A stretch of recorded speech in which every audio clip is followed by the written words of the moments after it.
Good morning, everyone. We have an unusual lineup today, but we are here and ready for business. This is the Santa Barbara County Planning Commission meeting of the 20th of December 2017, and we'll start as always with the Pledge of Allegiance. I pledge allegiance to the United States of America and to the republic for which it stands, one nation, indivisible, with liberty and justice for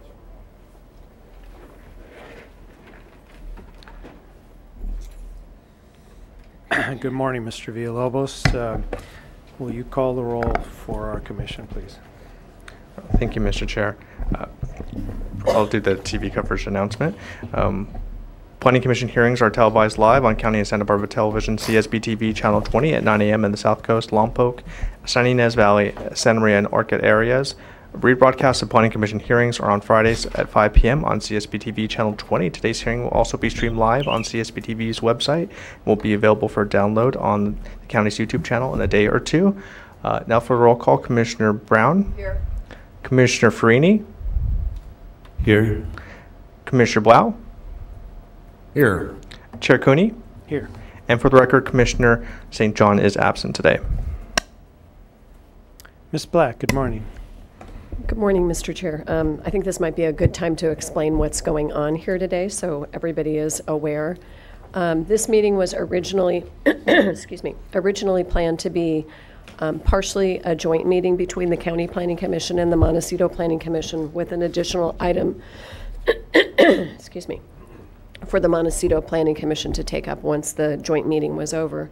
As I know you are all aware, since those plans, we've all been in the midst of dealing in very different ways with the Thomas fire, and so after consulting with the chair of your Planning Commission and the chair of the Montecito Planning Commission, we felt that the best approach in moving forward was for the County Planning Commission to go forward with the briefings on the two items that we had scheduled for you to hear jointly, and for the Montecito Planning Commission to cancel their meeting. A number of their members are still under mandatory evacuation, as are many citizens of the Montecito community, and so we just felt that that was the most inclusive and respectful thing to do, let people deal with the fire and their personal effects while trying to maintain some holiday season, and we'll get back to the work of the Montecito Planning Commission in January. So that's what's going on today. It's not that the Montecito Planning Commission didn't want to be here. I think they would much rather be here than the various places that they are right now, and we really wish them the best. So that's what's going on. David will officially cancel their meeting since there are no members here today, and then we'll move forward.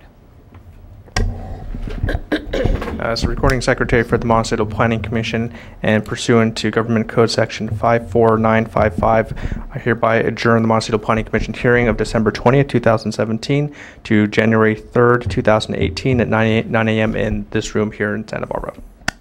And Madam Chair, or Mr. Chair, for any people who are listening that were interested in items on the Montecito Planning Commission, I can tell you that we are going to re-agendize the Lighthouse Trust appeal for the January 3rd meeting, and then we'll decide whether or not that's a good date for that hearing, but we'll re-agendize that for January 3rd. As far as coastal resiliency briefing and cultural resources briefing for the Montecito Planning Commission, those aren't super critical, time-sensitive items, and so we'll work those in the next few months.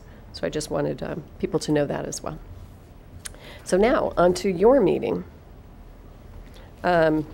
We do have 2 items on your agenda, and we are ready to move forward with both of those, and then we plan on having our holiday lunch at noon at Opal.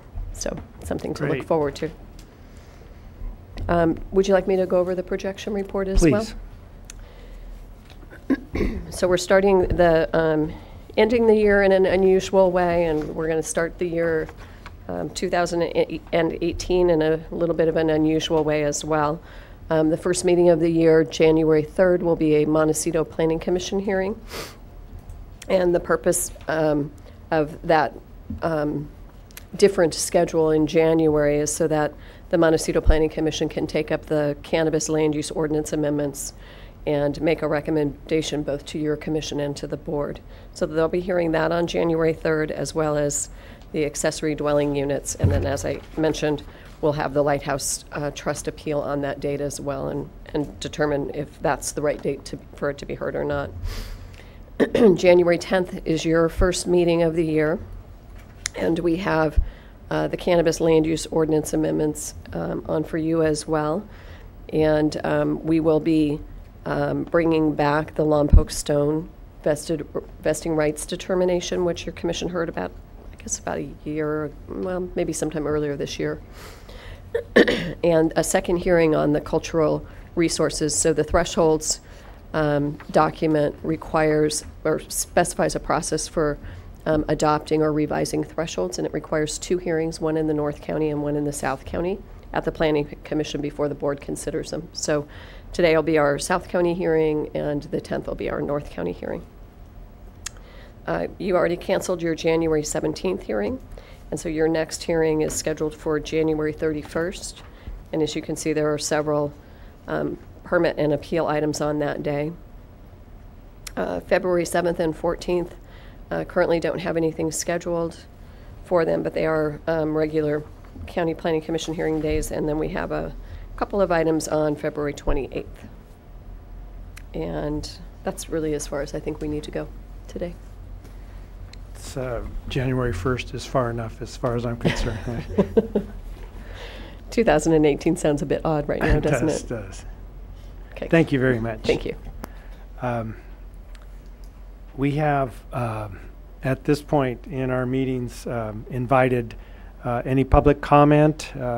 We have a sparse audience here in Santa Barbara. Are there any members of the public present in Santa Maria? Commissioner Blau? No, sir, just Commissioner Farini and myself. Okay, great, thanks. If that changes in any future item, please let us know. Okay, so nothing for public comment. We'll go to Planning Commissioner informational reports. Mr. Brown, anything? Well, we're glad to see that you've gotten back home. That's an important thing. I've been attending all the community meetings in the afternoon, and that's been a really impressive thing to be with the firefighters and to hear their efforts. And I think it's been very reassuring to the community. It's been televised, and many appear at those afternoon meetings. So it's been quite something. And on my dog walk this morning, I happened to see some firefighters from Santa Clara County at the hotel and got to thank them. So it was really quite nice to be able to do that. So we're all very appreciative for everybody, including a lot of county staff that's been involved too. We see them at the community meetings, and they're a lot, I know, working behind the scene at the emergency center too. I think we've had some planning staff do that, so it's been really quite good. Everybody's pitched in, and I think it's made a difference for our community. So thank you for everybody. Commissioners Blau or Farini, would either of you have anything to add? No, sir, we're good to go. Thanks. Okay, thanks. Well, I'll just take advantage of this moment to add my own very short report as an evacuee and then subsequently returning yesterday after 8 days away. And there are so many of us in the foothills and really all the way almost to San Marcos Pass Road that have had similar experiences, but very, very few lost structures altogether and are returning to massive cleanup and reconstruction of yards and fences and outbuildings. But we just have to express continual gratitude for the effort that thousands and thousands of visiting firemen added to our own local fire personnel achieved in the worst and dark and sometimes just pure boring times. But we returned last night to a crew of 20 chipping all the cuttings of chaparral and oak trees and other leftovers from the fire personnel, and they were right behind the fire personnel who'd moved farther to the west and were cleaning everything up, and they were even sweeping the chips off the road. So it's a pretty incredible experience. That crew was from Oregon, but as Commissioner Brown indicated, we have visitors from all over the country, and we certainly hope that tonight's winds turn out not to be a problem, but it's too early to completely let down our guard. And as inconvenient as it is to be out of our homes and out of our neighborhoods, it is for good reason. And Ms. Black, I know you are in the front lines as usual. Do you have anything to add? Well, just to be clear, I wasn't in the front lines. I was not fighting the fire. I think the front lines are, you're up all night. Providing public information. So I'm very hopeful that tonight won't be like Saturday night, Sunday morning. That was no fun for anybody. So you sort of said what I wanted to say, which is I think a lot of people think because the air quality is better and there's no visible flames and there's not a lot of smoke that, that basically the fire is done. And, there are reasons that evacuation warnings and orders are still in place, and that is because it's not done.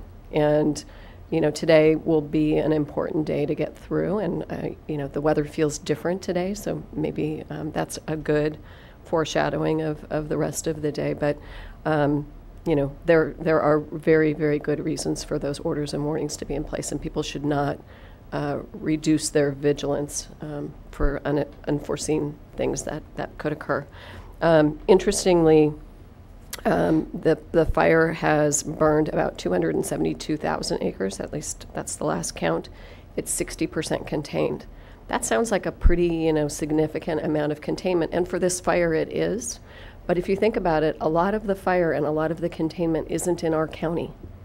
So when they're talking about the containment, they're talking about the entire boundary of the containment of the fire. So just to put a little bit in perspective, want to make sure that people, really remain aware and watch out for their own safety. I think that's all I wanted to say about it. Well, appreciate what you've done for us too, Ms. Black, in the providing of information, because I think we probably have one of the all-time best record reporting and keeping people informed in every kind of medium that has occurred in history, and that has certainly helped, if not completely eliminated the risk to pets and people, and very much helped with the firefighting as well. So Mr. Chair, there was actually one other thing I wanted to say, and I don't think that there's been a formal announcement of this. I don't see anything on the county's website yet, but I did hear on KCLU, so I'm going to repeat it, and I'm involved in the planning.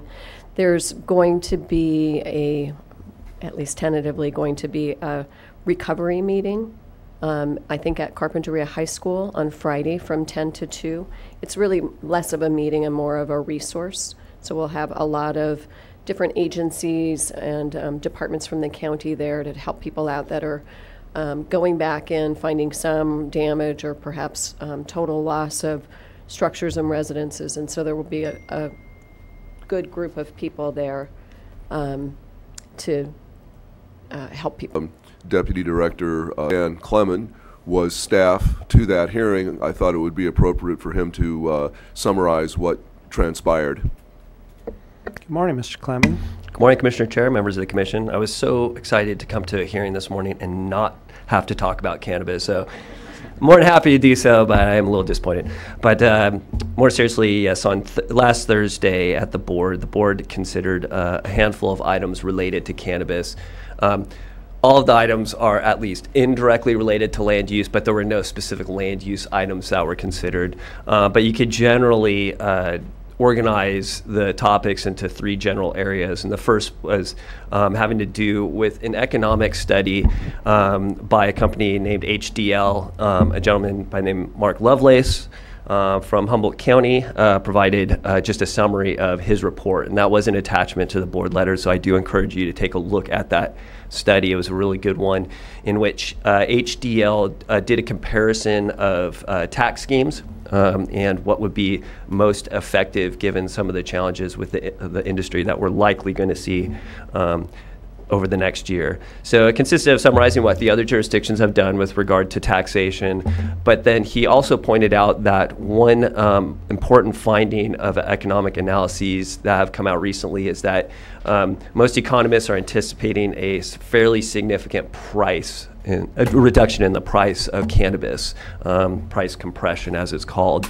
And if you take that into consideration, it becomes very important for taxation purposes, because another key finding of the study is that when the cumulative taxes on cannabis, that is taxes at both the state and local level, approach 30% or higher, that's a rough threshold point where you're likely going to see people falling out of the market, going back into the shadows, so to speak, and conducting illicit activities.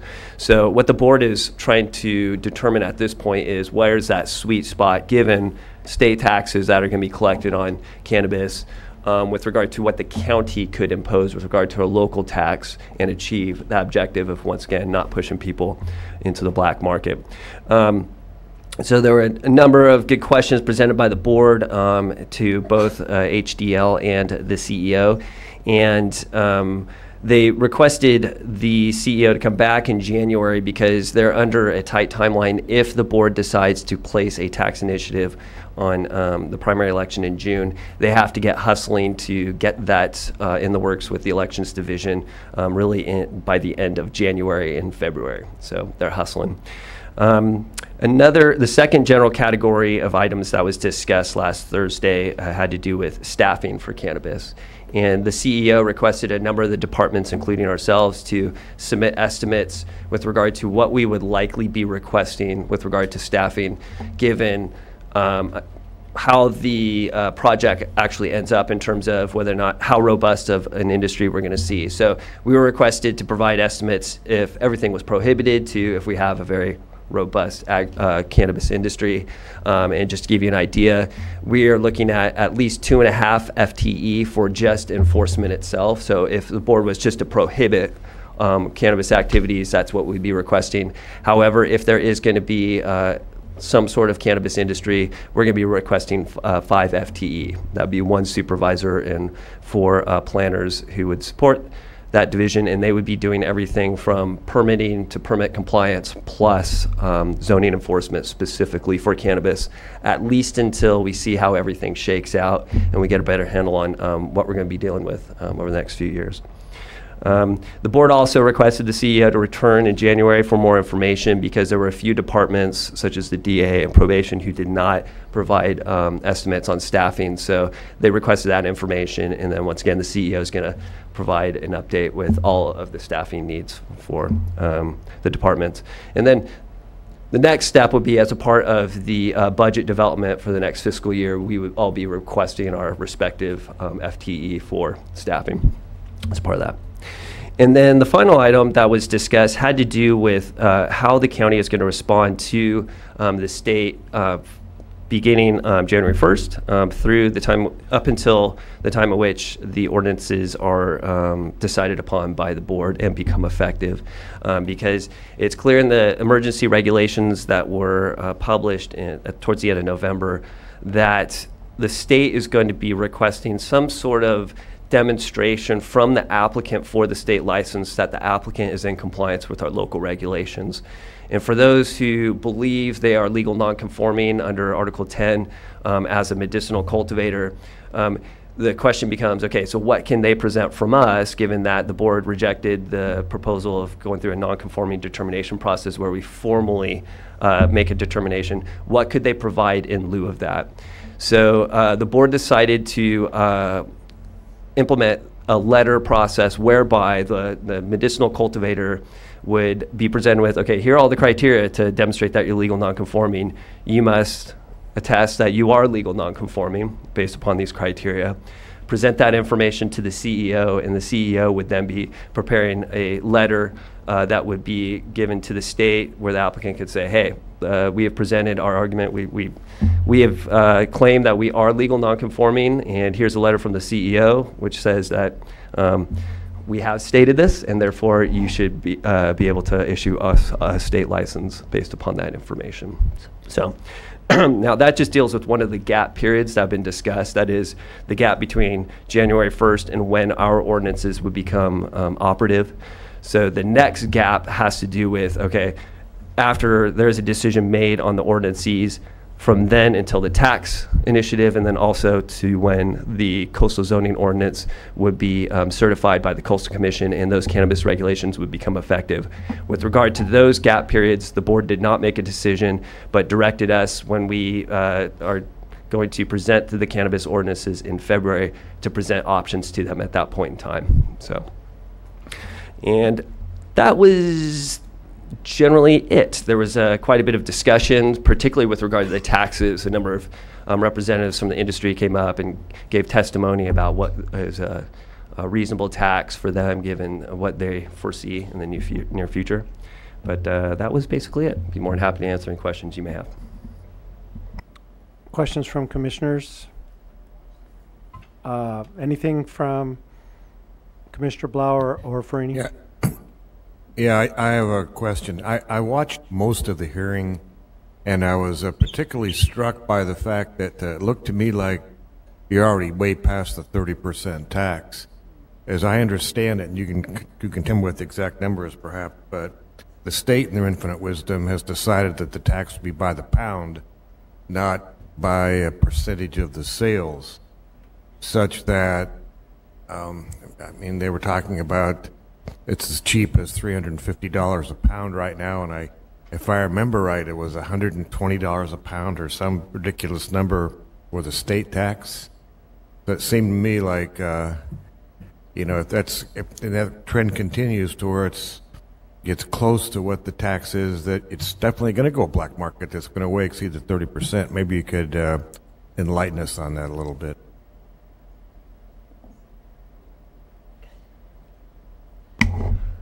Commissioner Blau, unfortunately, I'm not the best person to weigh in on that. That would be a more appropriate question for the CEO. However, I could get that information for you and present it as a part of our presentation of the cannabis ordinance next month to your commission.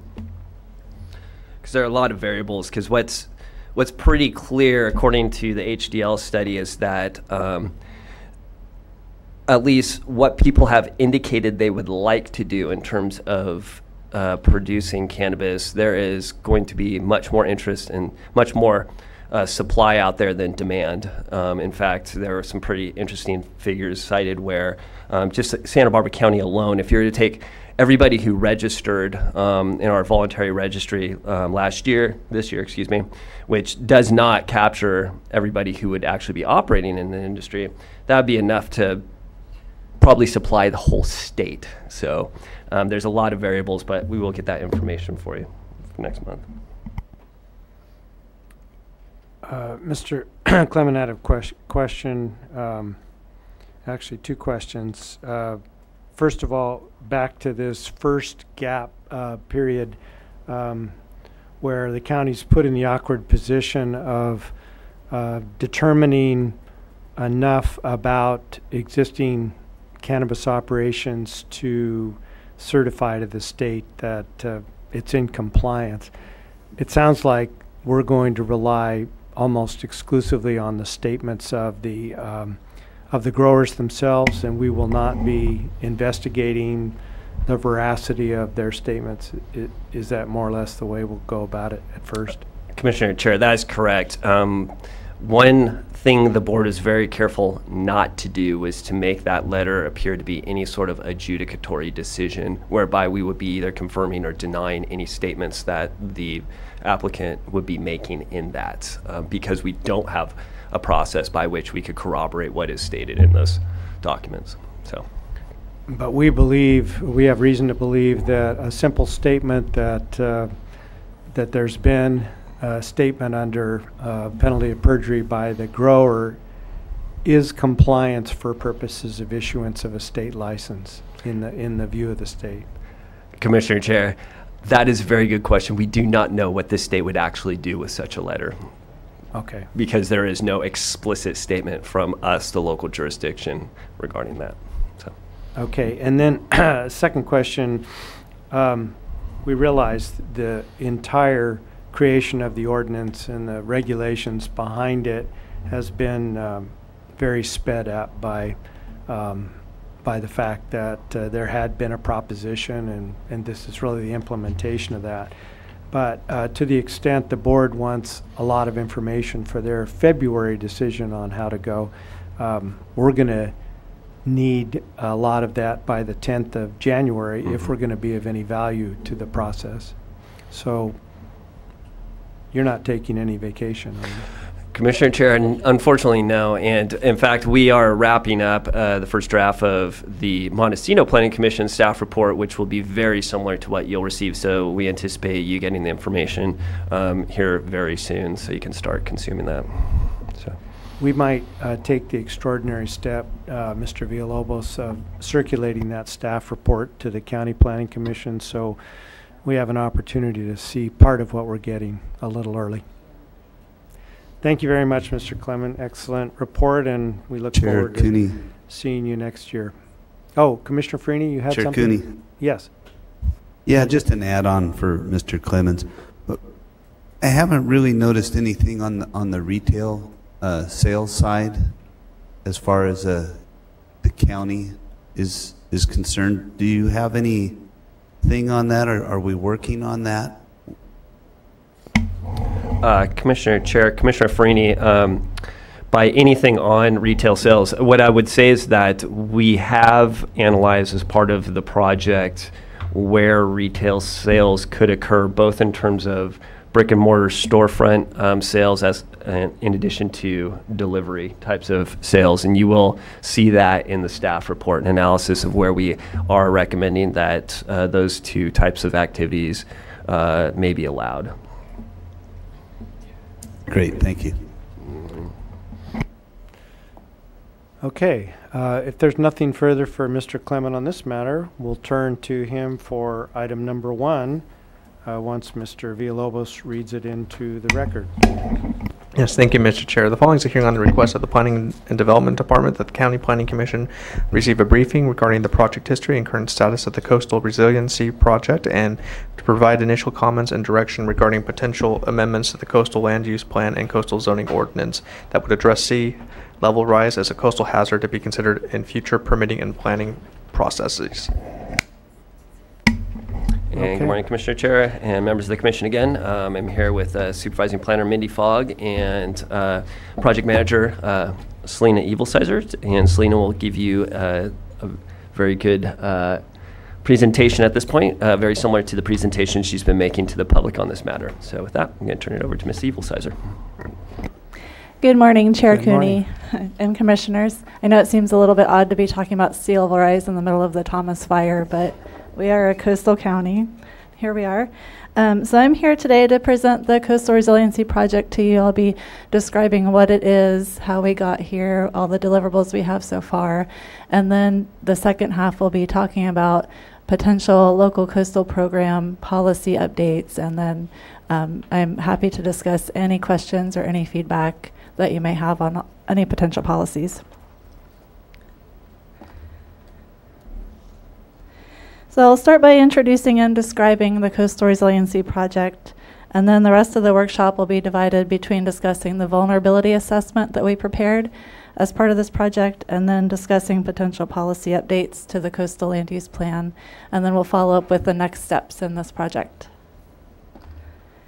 We received grants from the California State Coastal Conservancy, the California Coastal Commission, the Ocean Protection Council, as well as some in-kind services from the Nature Conservancy to carry out this project. The overall goals were to identify and plan for mitigation of potential coastal hazards from sea level rise that would otherwise impact infrastructure, ecological resources, and community assets. The project covers these 4 steps: coastal hazard modeling and mapping, a vulnerability assessment, adaptation strategies, and then a local coastal program amendment. We've completed the first 3 steps and we're on the final phase now. The project was initiated back in July of 2014, and the sea level rise modeling and hazard mapping took the first 2 years because we modeled the entire county coastline. Then the vulnerability assessment was finalized this past summer. It was quite a large, significant mapping effort. And although public outreach has been integrated into the entire project, we carried out a focused public outreach this past August, September, and October, where we held several workshops and meetings, and I'll be discussing that later. And we also, at that same time, presented the initial LCP policies for public discussion. We're now beginning the public hearings, and we forecast having a certified LCP amendment in the summer of 2019. It's our projection at this point. So I'm going to take just a minute to explain why we are working on this now, and then explain what it is and what it is not. There are several reasons we've been working on this project. These bullets aren't in any specific order. The state has been creating legislation that's starting to require us to incorporate climate change and sea level rise into our planning, into our plans, as well as issuing guidance documents for cities and counties and state agencies to use as well. The second bullet, I think, is staff's main goal, is we really want to come out with this project having a predictable process for applicants who are seeking coastal development permits. The Coastal Commission has been driving this issue so far on an appeals basis, so we've been looking at sea level rise on a permit-by-permit basis, which isn't really consistent or fair. And so our overall goal is to have a policy framework to give us all some guidance on how to approach this. Moreover, we are approving development that could easily last 75 years or more. A house built along the coast now will still most likely be there by the end of this century. And all of the projections and models show that a noticeable amount of sea level rise will occur by the end of the century. So we want to make sure that whatever we permit now will still be safe, and so that reasonable use can occur. And whoever is living in that house or working within that building will be safe from potential future hazards. In addition, there's grant money available, and I just received an email today that there's even more grant funding out there. So if we do choose to take additional steps or examine future issues, there's lots of money out there right now.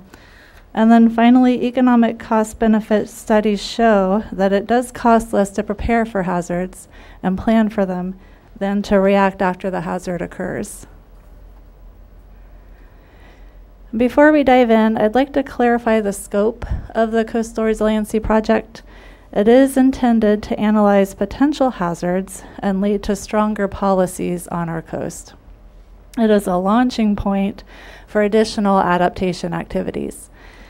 However, at this time, it doesn't encompass changes to our capital improvement plans, our county facility plans, local sediment management plans, or habitat management plans.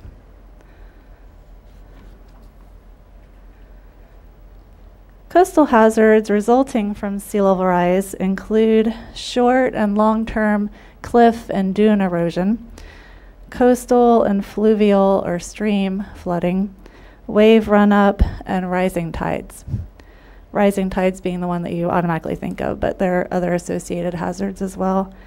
Sea level rise will exacerbate these existing coastal hazards due to the rising tides, and also the more frequent, more severe coastal storms that are anticipated.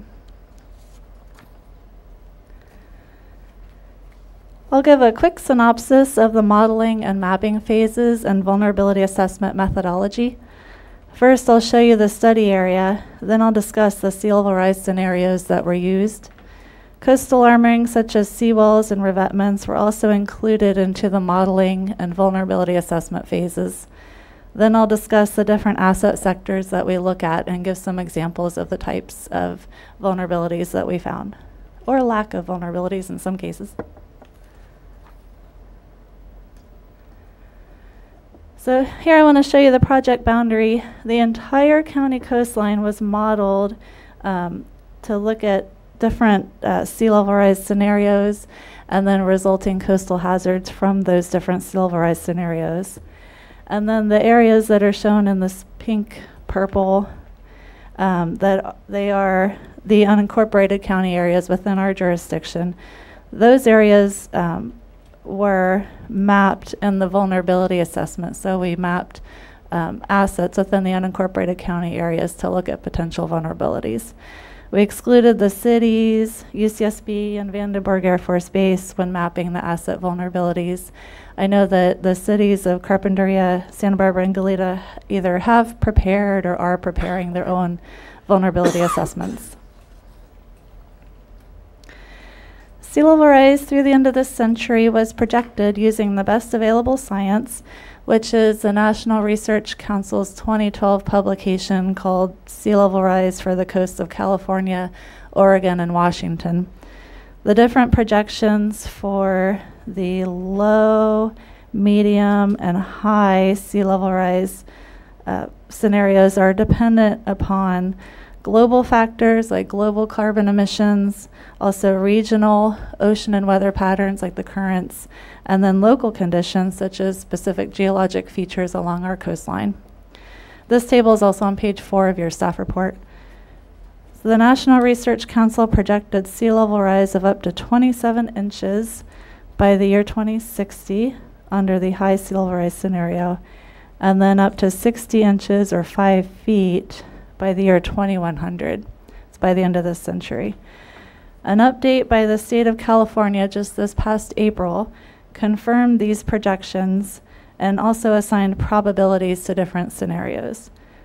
Also, recent work by researchers from UCSB, UC San Diego, the U.S. Geological Survey, and California Sea Grant led to similar projections and also found that there will be an increase in the number and size of rainfall events and coastal storms in Santa Barbara County.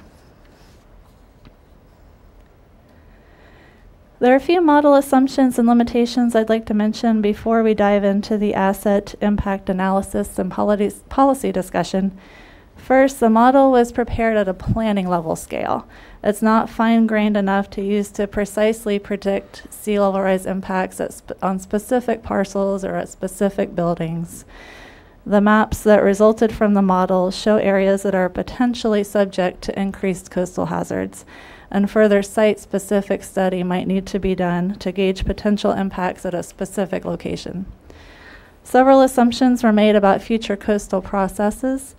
These assumptions include that the existing topography on our coast would be consistent into the future, so no major changes along the coastline, and then also assume that sediment supply along the coast remains constant. There are some data gaps and areas for future study. One example is that the inundation or flooding hazard maps don't indicate the potential depth of flooding or the amount of time that an area might be flooded. The maps just show this area could be subject to some flooding. The vulnerability assessment was prepared by mapping these coastal assets and then assessing coastal assets like I'll be talking about on the next slide, but roads, bike lanes, all sorts of different assets, and then assessing whether they fell within the sea level rise hazard areas. The high sea level rise scenarios were used, and we created a worst case scenario for each time step. So the time steps were the years 2030, 2060, and 2100. That worst case scenario included using the high sea level rise scenario, and then in combination with a high tide event and a 100-year storm event plus wave run up. So it's a pretty bad worst case, but it is possible. These were the 8 sectors that we studied. They're also listed in Table 5.4-1 of your staff report. We assessed potential vulnerabilities for everything from hazardous material sites to bike lanes. Instead of going through all of these sectors and the conclusions, I'm just going to touch on a few, which are transportation, land use, public facilities, and wastewater. The vulnerability assessment is up on Long Range Planning's website, and it has a lot of good results and information on all of these sectors. For roads and transportation, we looked at the miles of roads, miles of railroad track, miles of bus routes, number of bus stops, and bike routes. Under the high sea level rise scenario, so with up to 5 feet of sea level rise by the year 2100, there could be up to 62 miles of railroad track at risk of flooding and erosion impacts. I should say that the railroad tracks were the only asset that we mapped along the entire county, so even the railroad track within Vandenberg Air Force Base, because it's such an important asset, we wanted to look at impacts to the railroad throughout the whole county, but all the other assets are just within the unincorporated county areas. We also found 200 miles of bus routes and 34 bus stops are potentially vulnerable by the year 2100.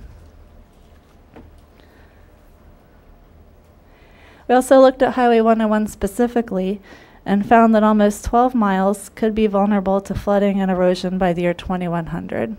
So that's 12 miles just within the unincorporated county areas. It's important to note that some of these impacts may be temporary, like extreme high tides or during a flooding event, but erosion could cause serious disruptions to our local, regional, and statewide transportation. For land use, we calculated acres of land that are vulnerable to hazards, looking at residential, commercial, industrial, and open space land use.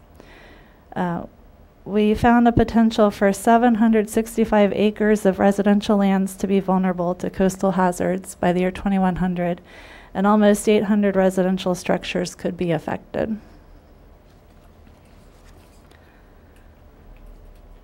Within the public facilities sector, we studied schools, police stations, fire stations, emergency medical facilities. Fortunately, we found that few public facilities would be impacted by sea level rise within the county, regardless of whether you factor in existing coastal armoring or not. No police or emergency medical facilities are vulnerable, so that's good news.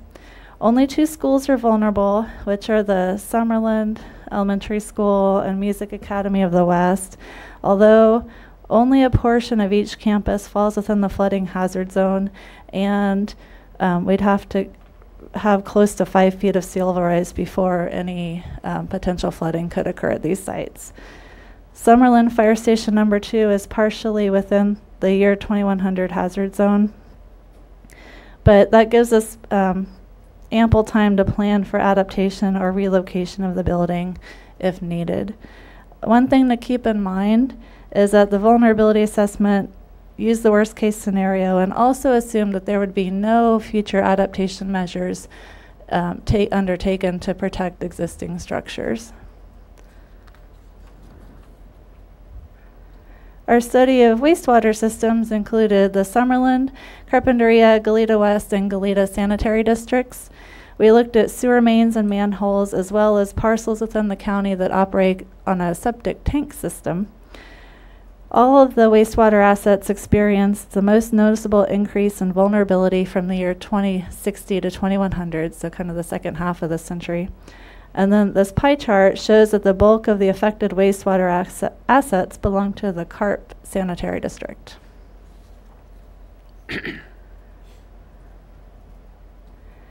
Some of these results are pretty alarming, but other results were considered to be pretty positive for a jurisdiction. The Gaviota oil terminal is not projected to be impacted. No police or emergency medical facilities were found to be at risk, and only when we approach 5 feet of sea level rise impacts to 1 fire station and 2 schools occur. Few hazardous materials sites, either storage sites or underground storage tanks, were vulnerable, but not until we approach 5 feet of sea level rise, giving us time to plan and adapt. And then one other positive result is that this entire sea level rise and hazard modeling effort is now available to the public on an online sea level rise hazard mapping tool. It's really easy to navigate. This is one screenshot I just wanted to show you. The Nature Conservancy has graciously hosted all of our data on their coastalresiliency.org mapping tool. It's available at maps.coastalresilience.org/California down here at the bottom. And you can really easily scroll around the entire county coastline to view different sea level rise scenarios and then the resulting coastal hazards. You can select different years and scenarios and different hazards and see what different scenarios look like. Public outreach has occurred throughout the duration of this project by technical stakeholder group meetings, informal consultation with local coastal commission staff, and then public workshops and meetings. And these are a few of the pictures. So for our technical stakeholder group meetings, we've had 5 meetings at key project milestones, and the group included a wide range of local professionals and organizational representatives. With the Coastal Commission staff, we've had 2 iterations of policy review that has been an informal consultation process, which has been helpful. And then for public outreach, we held 2 public workshops, one in Carpinteria and one in Goleta. We also held a sea level rise demonstration event, which is these pictures here on the beach are from.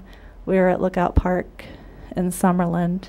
We also presented to many local groups at meetings such as the Building Industry Association, the Central Coast Sustainability Summit, the Citizens Planning Association, the Agricultural Advisory Committee, and the Gaviota Ranchers Homeowners meeting.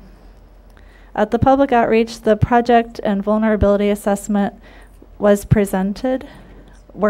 We also discussed different types of adaptation strategies and then presented and discussed some of the potential policies that could result from this project.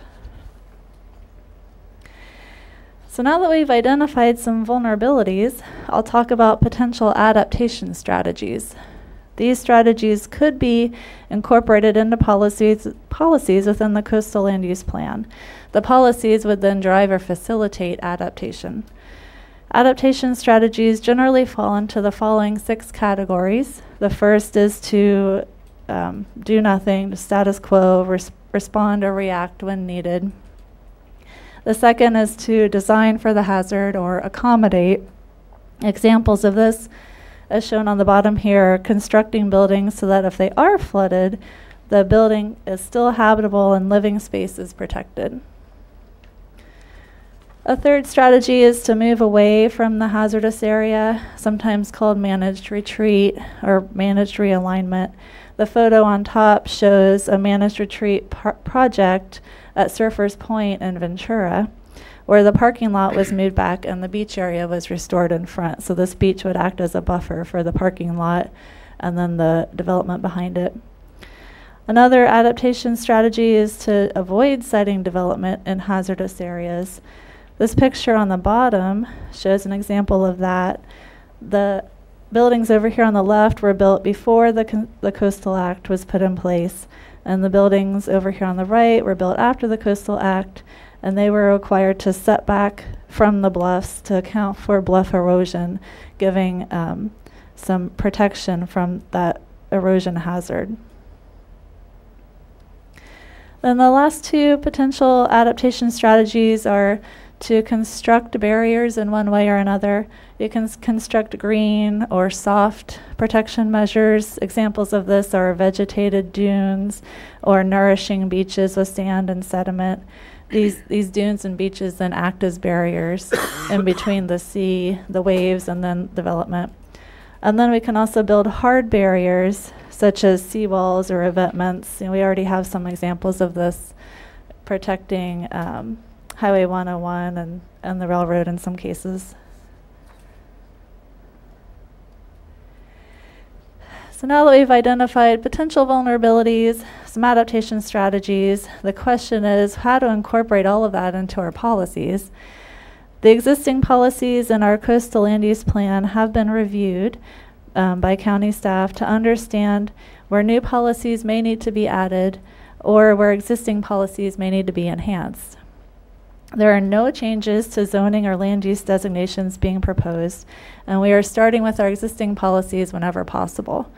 One of our main goals throughout this project is to end up with a process that provides predictability to applicants who are seeking coastal development permits.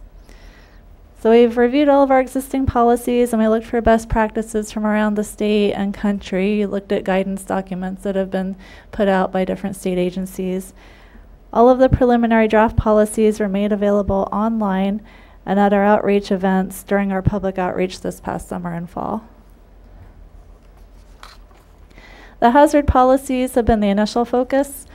The hazard policies in the Coastal Land Use Plan work to ensure compliance with Coastal Act policies regarding new development in areas of high geologic, flood, and fire hazard, as well as policies regarding coastal armoring and flood control measures. The hazards include bluff and beach erosion, geologic hazards, flooding, and fire. This is an example of one of the draft policies that are found in Attachment C to your staff report. I'll also give a couple of more examples, but we can dive into any of the policies that you would like to discuss. Our existing policy 3-4 requires that bluff top development be set back from the bluff edge so that the development is safe from erosion for 75 years. So that's what our existing policy says. We are proposing to edit this policy so that additional erosion from sea level rise will be taken into consideration when that bluff top setback is determined. For this type of policy, development standards in the coastal zoning ordinance would provide specific details on the types of hazard analysis and geologic report that would be required to determine that bluff top setback. We also looked at public access and recreation policies. Potential new policies include mitigating impacts to coastal access areas and recreation facilities. A potential change to a public access policy is shown in the blue text there down on the bottom, would require the county to work with landowners to pursue new public access ways if existing easements or corridors are lost or inaccessible due to sea level rise.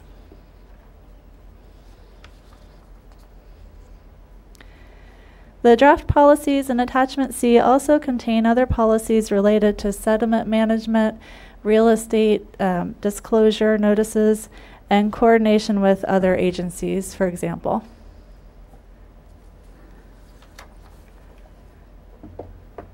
This is an example of one potential new policy. It would require that property owners living within the sea level rise hazard areas record a notice to property owner when new development or when substantial redevelopment occurs. The notice would then notify the current and future property owners of potential hazards associated with sea level rise.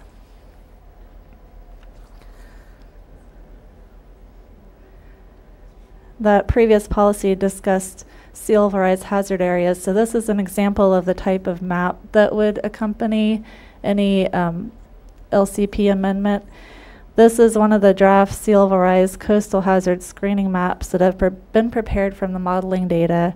They're an Attachment D to your staff report, also available on our website. These maps could be used as a first step to understanding hazards and effects at locations along the coast. So for example, if a permit applicant fell within these zones, then a further site-specific analysis might be warranted. Many areas of agreement were found during our iterative policy review process with local coastal commission staff over the past year. I didn't specifically say, but the reason that we coordinated with Coastal Commission staff so early in the process was because of the grant requirements that are funding this project. We did have several areas of agreement. For example, using the coastal hazard screening map as a screening tool, and also the use of flexible design concepts to avoid or adapt to sea level rise were both ideas that all the staff agreed on. However, there are several policy areas where agreement has not yet been reached and further discussion may be needed.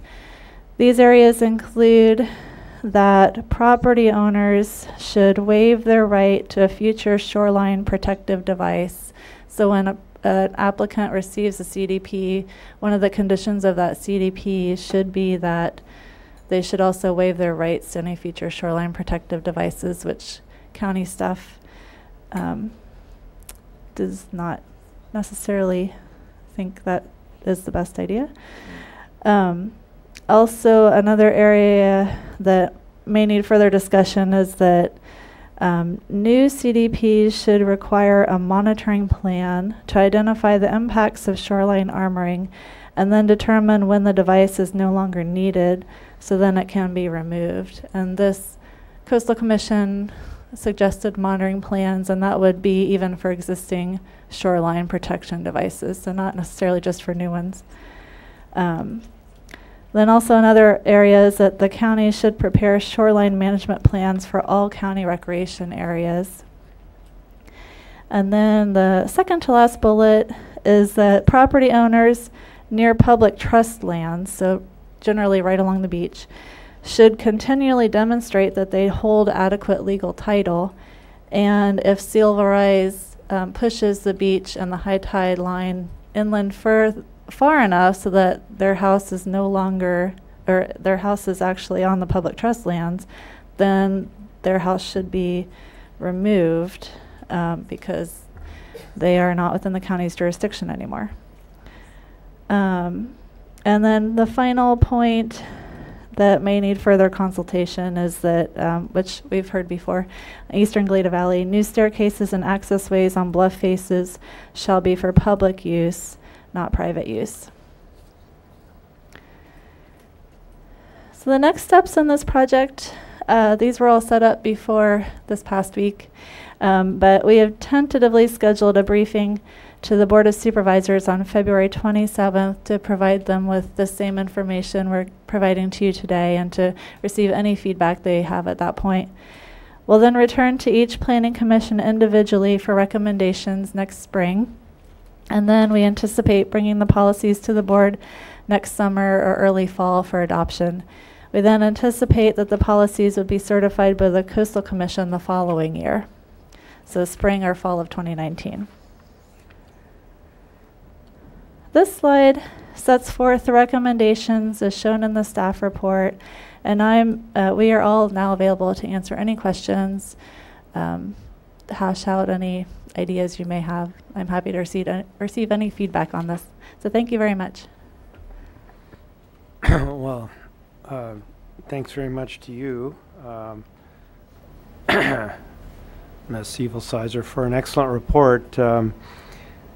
It is, I think the biggest challenge is to think this far ahead for us who are working on so many things right here of present concern. But obviously, to plan ahead is the function of our department, at least, and a great deal of work has been done and harvesting of grants to get it done to this point. Just in terms of the crucial issue for the Planning Commission today is what, if any, assistance or impact your work would have on a specific project application, which is clearly in the area of near-term vulnerability. You know, whether, let's assume we have enacted an amendment to the local coastal plan and it's been certified by the Coastal Commission, which is a giant assumption. But if we're at that point, then we would in fact take into account these guidelines depending on the length of time that the project would be in existence and the predictions. And then we could in fact condition project approval on compliance with the new local coastal plan.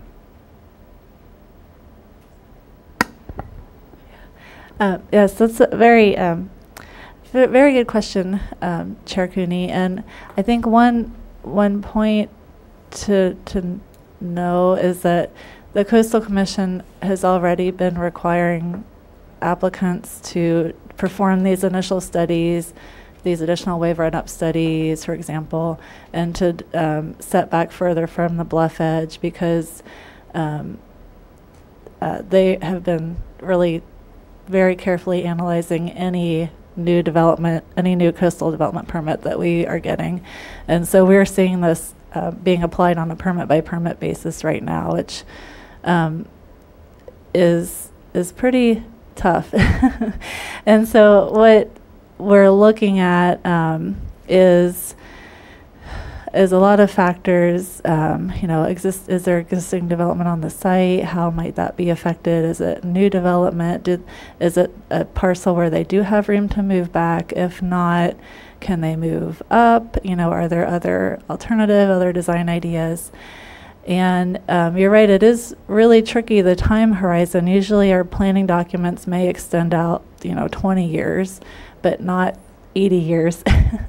And so kind of the process that we've kind of been operating under so far on the permit by permit basis is looking at, well, what seems reasonable over, kind of through like mid-century, over the next 20 to 30 years, because the sea level rise projections from the state and other sources are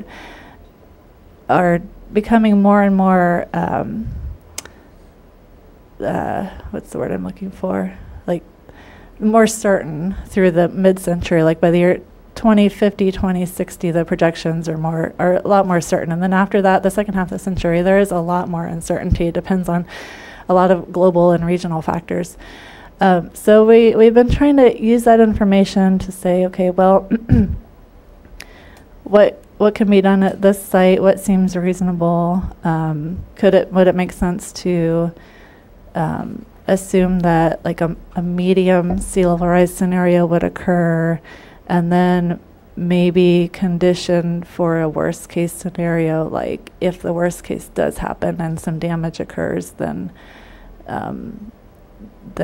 some development may need to be moved back or modified, for example, but not automatically going for the worst case scenario by the year 2100, because there's still some uncertainty with that. So yeah, there's a lot of factors that go into this right now.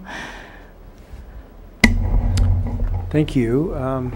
Other questions, comments from commissioners? Mr. Clement, you had something first? Yeah, Commissioner Chair, just to tack on to what Ms. Evilsizer said, I think it's important to keep in mind that this is just a high-level programmatic screening tool, which would indicate whether or not a site-specific development project would even require that sort of analysis. And the reason why we don't get down to the level of detail of specifying exactly what's going to occur is that the conditions at one site are not essentially the same as what you'll find in another location. And then second, as we learn more about sea level rise, as we get more direction from the Coastal Commission over roughly the next century, and we see how development and adaptation occurs, then we're going to be better equipped to provide more direction. But I think one of the biggest benefits of this project is that it just provides at least certainty to applicants as to what the expectation is going to be in terms of their application and what they need to demonstrate to us and ultimately the Coastal Commission for approval. And then I think it's fair to say that Coastal Commission concedes that there will be a certain level of armoring that's going to be essential for our communities, particularly with regard to public facilities that are vulnerable. So a great example would be the example that Ms. Evil Sizer showed in the presentation of how Caltrans armored the stretch of the 101 starting at at Rincon going south. You can see right there that that was not only designed to allow for the widening of the 101, but it was also engineered to withstand what is predicted to occur with regard to sea level rise. Because if you watch that project while they're developing it, it was engineered for a pretty big event. So those sorts of factors would come into play as we evaluate applications that come before us, keeping in mind what the policy direction is from the Coastal Commission. Okay. I was just about to ask Commissioners Blau and Farini if they have any questions or comments. I'll just make one comment. For the longest time, I have not seen any sea level rise or climate change that was predicted 20 or 30 years ago come to fruition. I'm having a tough time believing that you're going to have potentially a 5-foot sea rise by the year 2100, and I'm not seeing any scientific data other than you tell me some is out there, but I just don't see it. I like the idea of giving people more certainty in their ability to develop these kinds of properties. I certainly like the idea of coming up with ways of arming or protecting the seacoast. Clearly, for the past 10,000 years, waves have continually taken the coast and rounded up, made sand out of it. It's so if you're going to protect that so you could stop that from occurring, I think that makes sense, and you want to do it responsibly.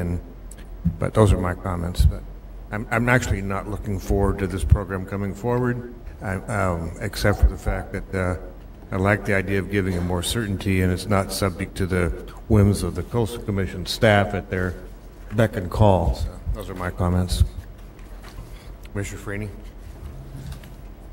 Yeah, a couple questions or maybe a little more detail for staff. On page 28, policy 3-4, it talks about new development, and then it says including additions, foundations, structural support. And my concerns were on foundations and structural support.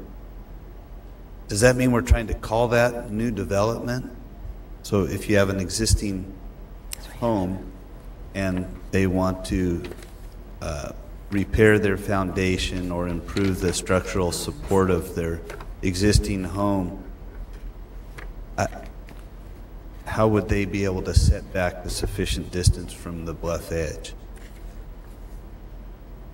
Or am I just reading it totally wrong? Commissioner Farini, through the chair, that policy 3-4, it relates to, so applicants who have existing homes could definitely modify the foundation and modify their structures. The Coastal Commission has proposed a definition of redevelopment, which is, it's on page 17. It's basically allows for changes to the exterior walls and major structural components of the floor, roof, and foundation to an existing house or development. But if structural changes were made to more than 50% of the existing building, then it would be considered new development, and they would be subject to all of the policies within the coastal land use plan, which still might mean that they don't have to demolish their house and move back. Other alternatives could be raising up out of the flood zones, or maybe providing some flexible design like breakaway pieces, things like that.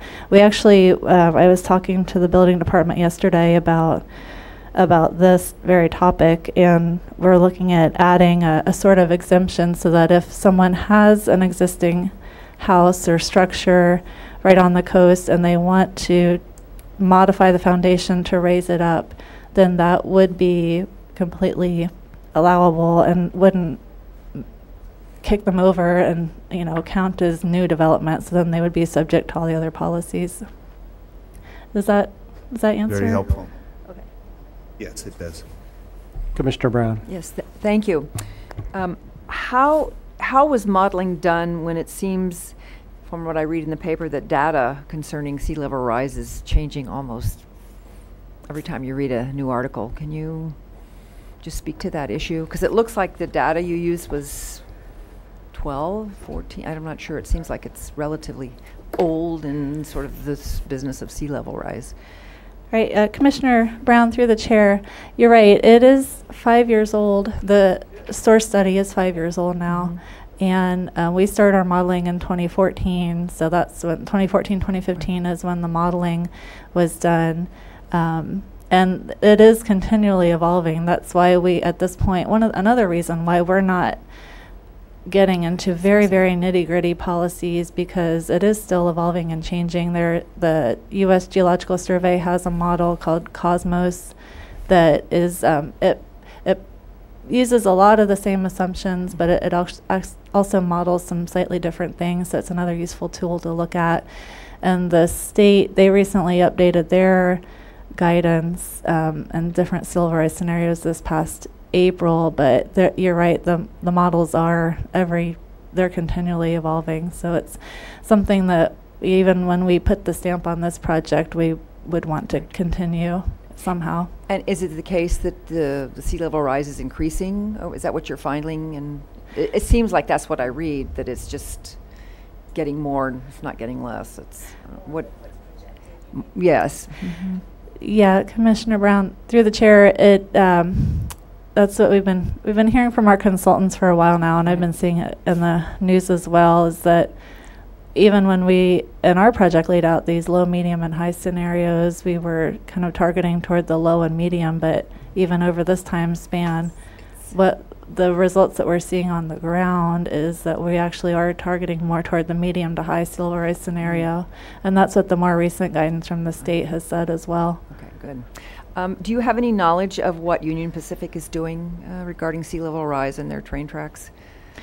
Oh,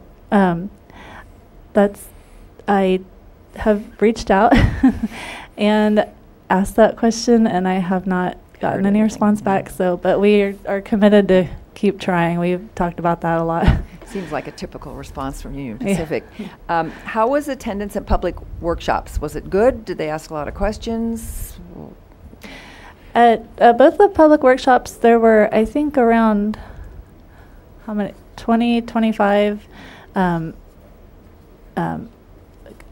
community members there. And I think at the workshop in Carpinteria, I would say it seemed to be more property owners and then people from local agencies.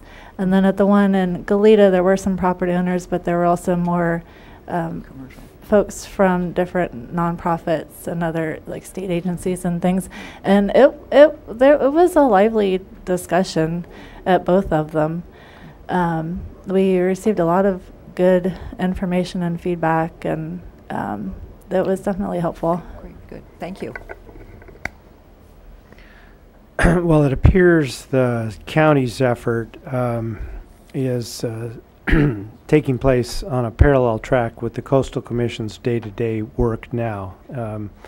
Sea level rise is something that they encounter every time there's a seawall proposed, or on an emergency or short-term basis, or a pathway to the beach gets blocked because of development or whatever. These are issues that not only arise at the Coastal Commission but are litigated. So our knowledge base is growing, I think, even as we continually study the best way to participate in the process. That's just an observation. Okay, if there's nothing further from the commissioners, this this matter is just to receive the briefing. So if we could have a motion to that effect, we will terminate for today. Ms. Richardson wants to add. Mr. Chair, Commissioners, just to check if there's any public comment, and just to note that a motion should make the recommendation from the staff report, which has a little bit more detail than the slide on the screen. Right. Okay, first of all, on public comment, did we have any speakers for this matter?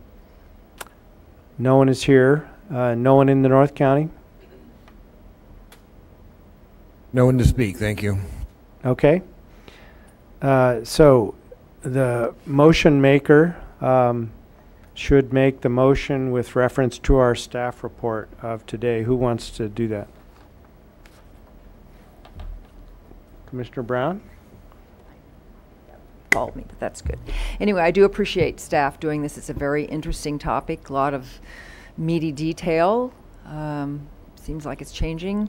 Importance to the community, so we are appreciative that you've brought it before us today, and I would like to move staff's recommendations. Do I need to be more detailed than that, Ms. Richardson? No? Okay, so thank you. We look forward to it returning, and it'll pique our interest and become more attuned and educated on the topic when it returns. Thank you. I'll second. Okay, roll call vote. Commissioner Brown. Aye. Commissioner Farini. Aye. Commissioner Wow. Aye. Chair Cooney. Aye. Motion passes 4-0. All right, that concludes item 1. Let's take a brief break to set up for item number 2. We'll start again at 10:30.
We are back on the record. This is the Santa Barbara County Planning Commission meeting of December 20, 2017. And we'll ask you, Mr. Villalobos, to read item 2 into the record. Thank you, Mr. Chair. The following is a hearing on the request of the Santa Barbara County Planning and Development Department to consider case number 17 ORD 17 and recommend that the Board of Supervisors amend the County of Santa Barbara's Environmental Thresholds and Guidelines Manual, and to recommend that the Board of Supervisors find the adoption of a revised thresholds is exempt pursuant to CEQA guidelines sections 15064.7, 15378, and 15378D. Thank you very much.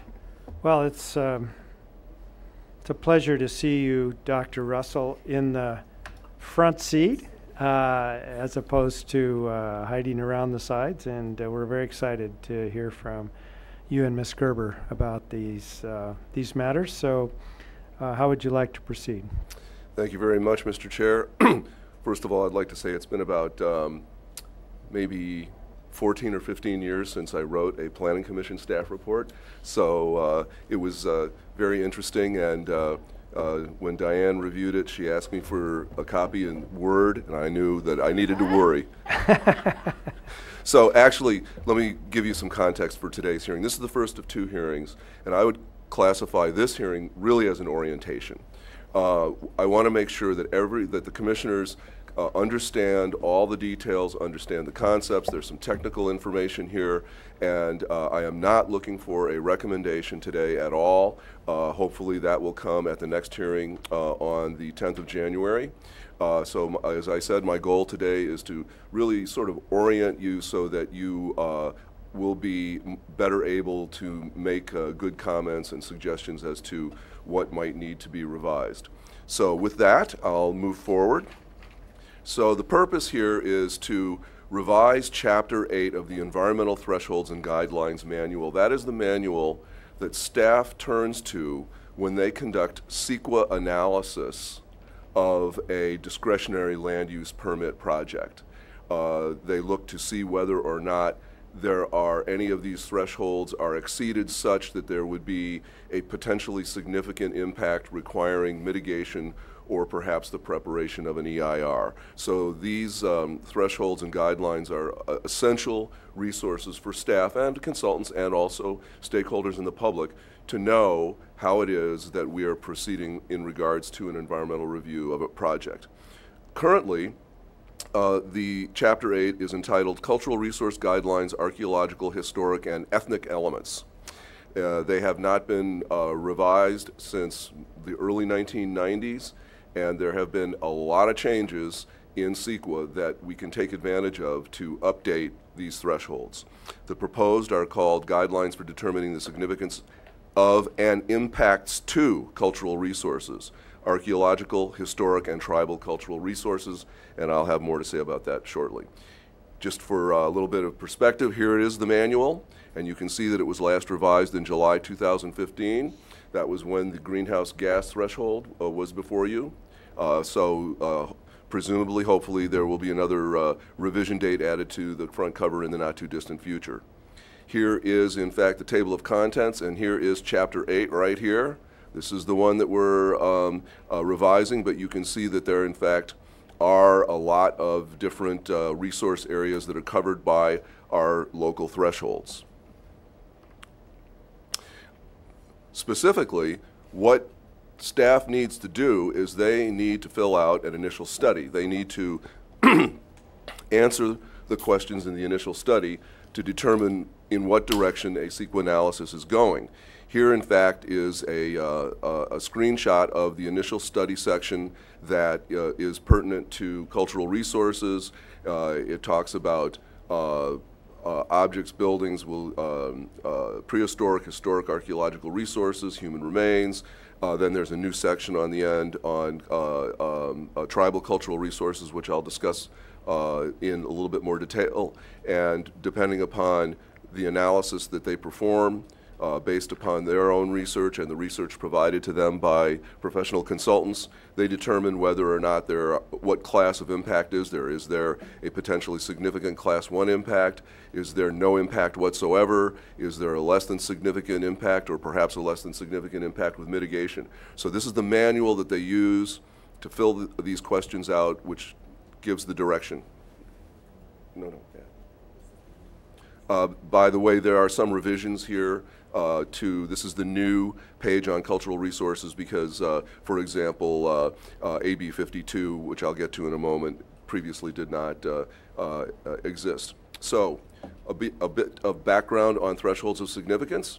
So CEQA tells us that a threshold is an identifiable quantitative, qualitative, or performance level of a particular environmental effect, non-compliance with which means the effect will normally be determined to be significant by the agency, and compliance which normally will be determined to be less than significant.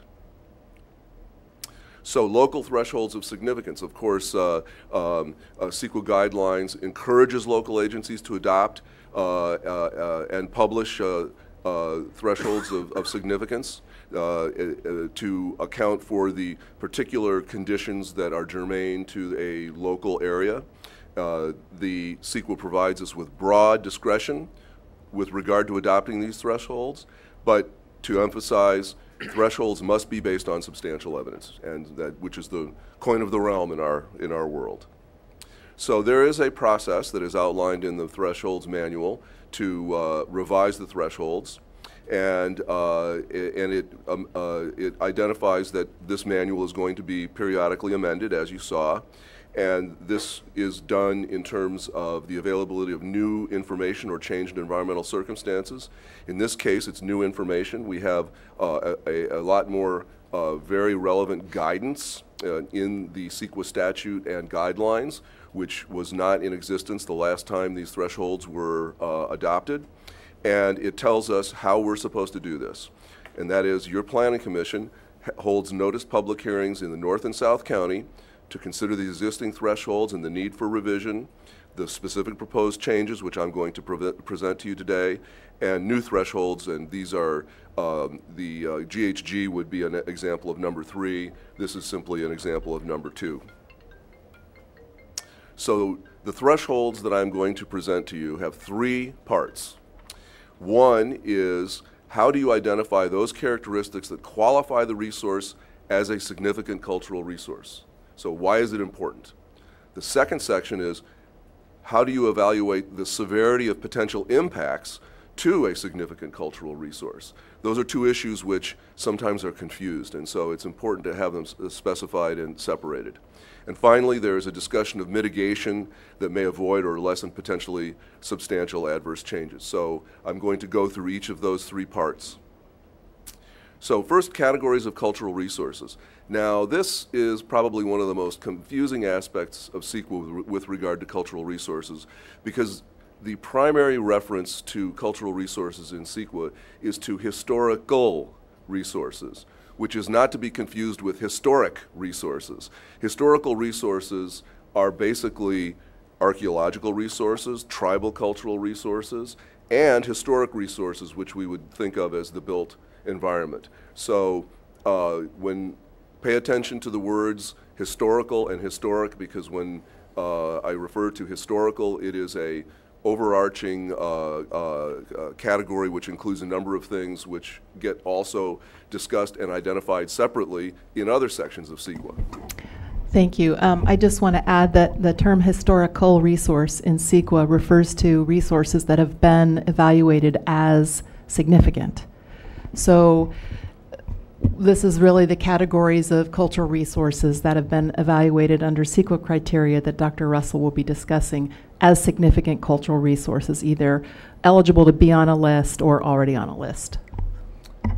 So I want to spend a few slides looking at the definition of historical resources, which, as Joyce just said, are in fact significant resources. So there's a number of ways that you can become a historical resource.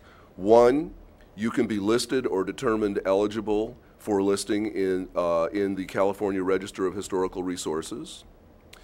You can, 2, be included in a local register of historical resources, or even be part of a historical resource survey that qualifies according to certain criteria. So we have the landmarks, certainly those qualify. We also have some surveys, for example, in Montecito, so things on those surveys might qualify. In addition, there's any object, building, structure, site, area, place, record, or manuscript, blah, blah, blah, blah, blah, and here are the 4 main criteria. This is the core of how you identify a historical resource, whether it's listed or not. A, is associated with events that have made a significant contribution to the broad patterns of California history and cultural heritage. B, is associated with the lives of persons important in our past. C, embodies the distinctive characteristics of a type, period, region, or method of construction, or represents the work of an important creative individual, or possesses high artistic values. Or D, has yielded or may be likely to yield information important in prehistory or history. This is sort of the core. In some respects, these criteria are similar to the National Register, but not exactly. They're crafted a little bit more for California. So this is the real primary core of historical resource definition, and all the other types of cultural resources, tribal cultural resources,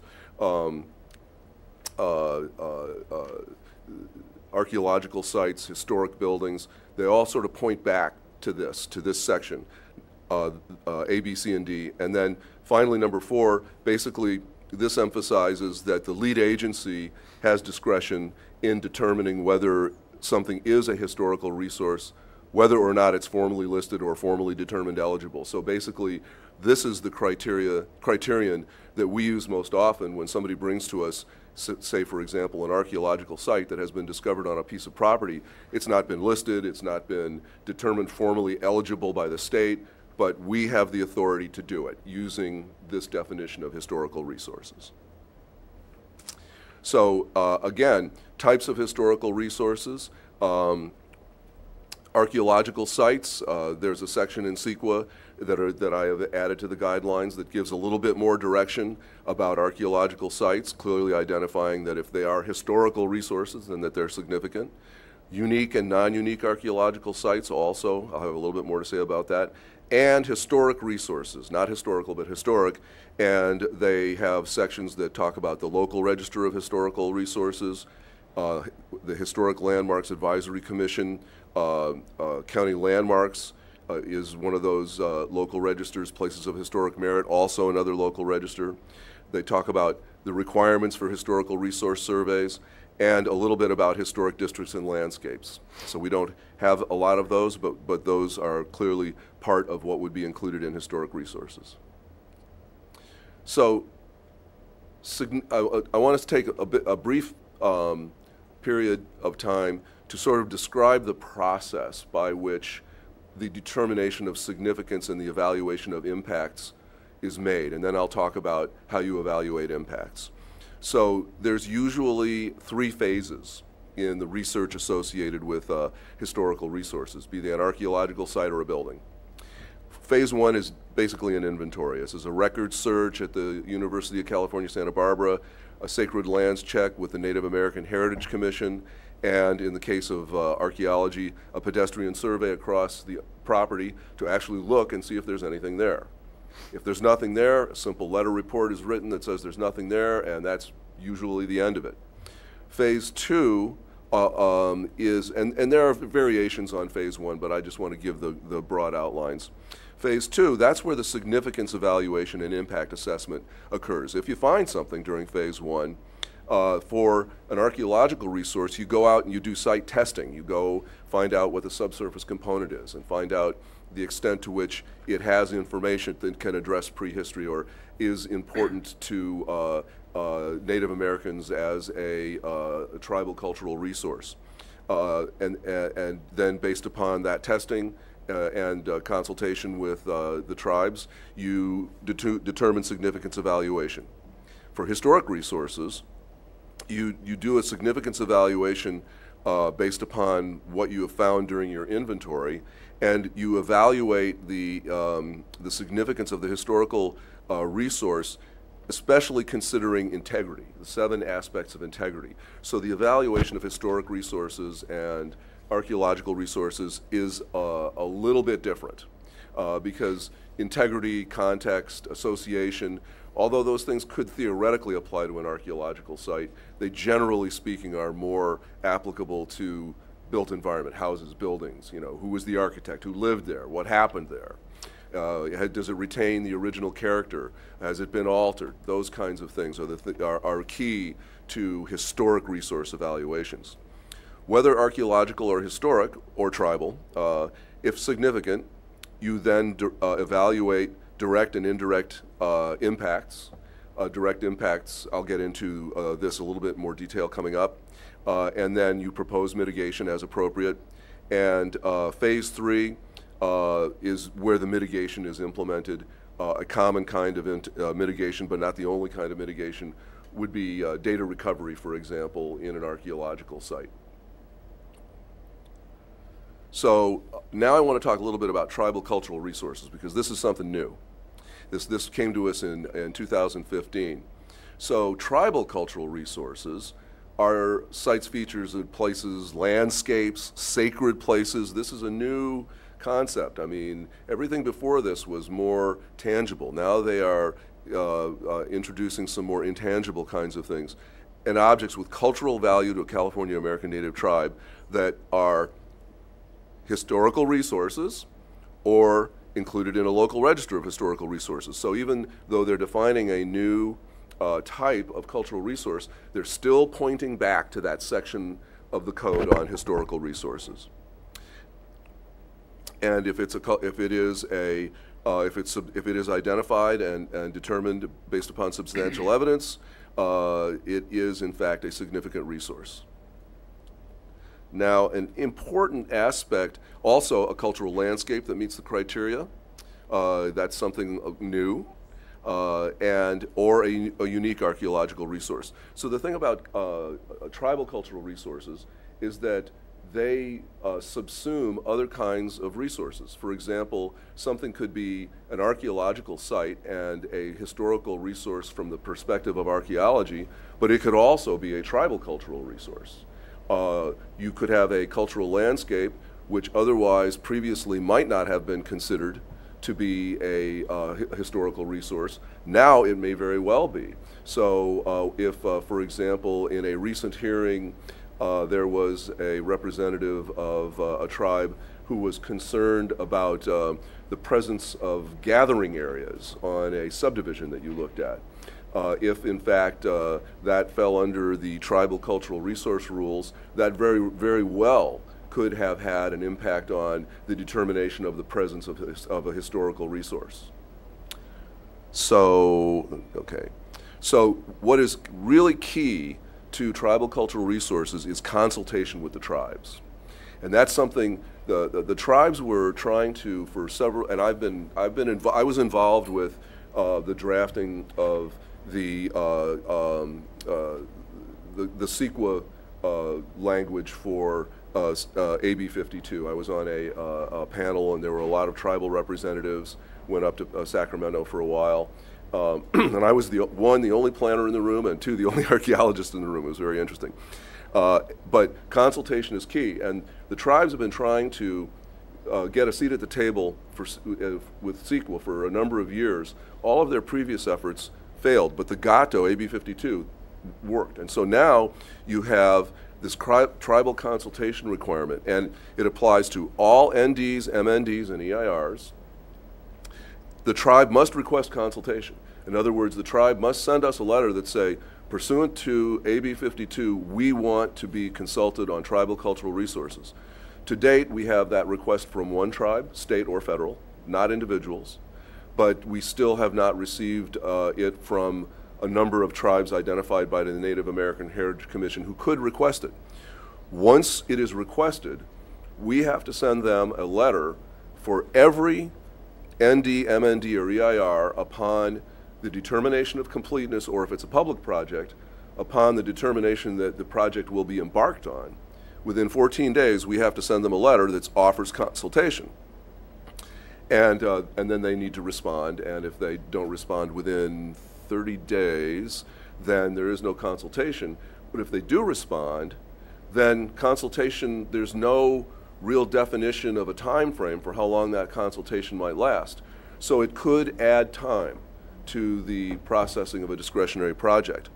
And one of the things that is very clear in the statute is that the tribes are considered experts on tribal cultural resources. They're experts on the identification of and the appropriate mitigation for. So they have a very important seat at the table in terms of determining what might be added as mitigation measures to present to the decision makers. If in fact agreement is reached, so be it. If in the end agreement is not reached, so be it. But in my mind, this, if agreement is not reached and you have an expert saying there's an impact and you have staff saying there isn't, that sets up a very delicate situation in terms of fair arguments. So it's not automatic that if they say you need to do this and there's disagreement on that, that it then triggers an EIR. But I think that the likelihood of an EIR in the case where there is disagreement after consultation is increased. So now I'm going to move on to determining the severity of impacts to cultural resources. So first of all, some typical adverse impact examples. Non-scientific surface collection or subsurface excavation of a archaeological site, collecting, pot hunting, that kind of thing. Destruction through project development.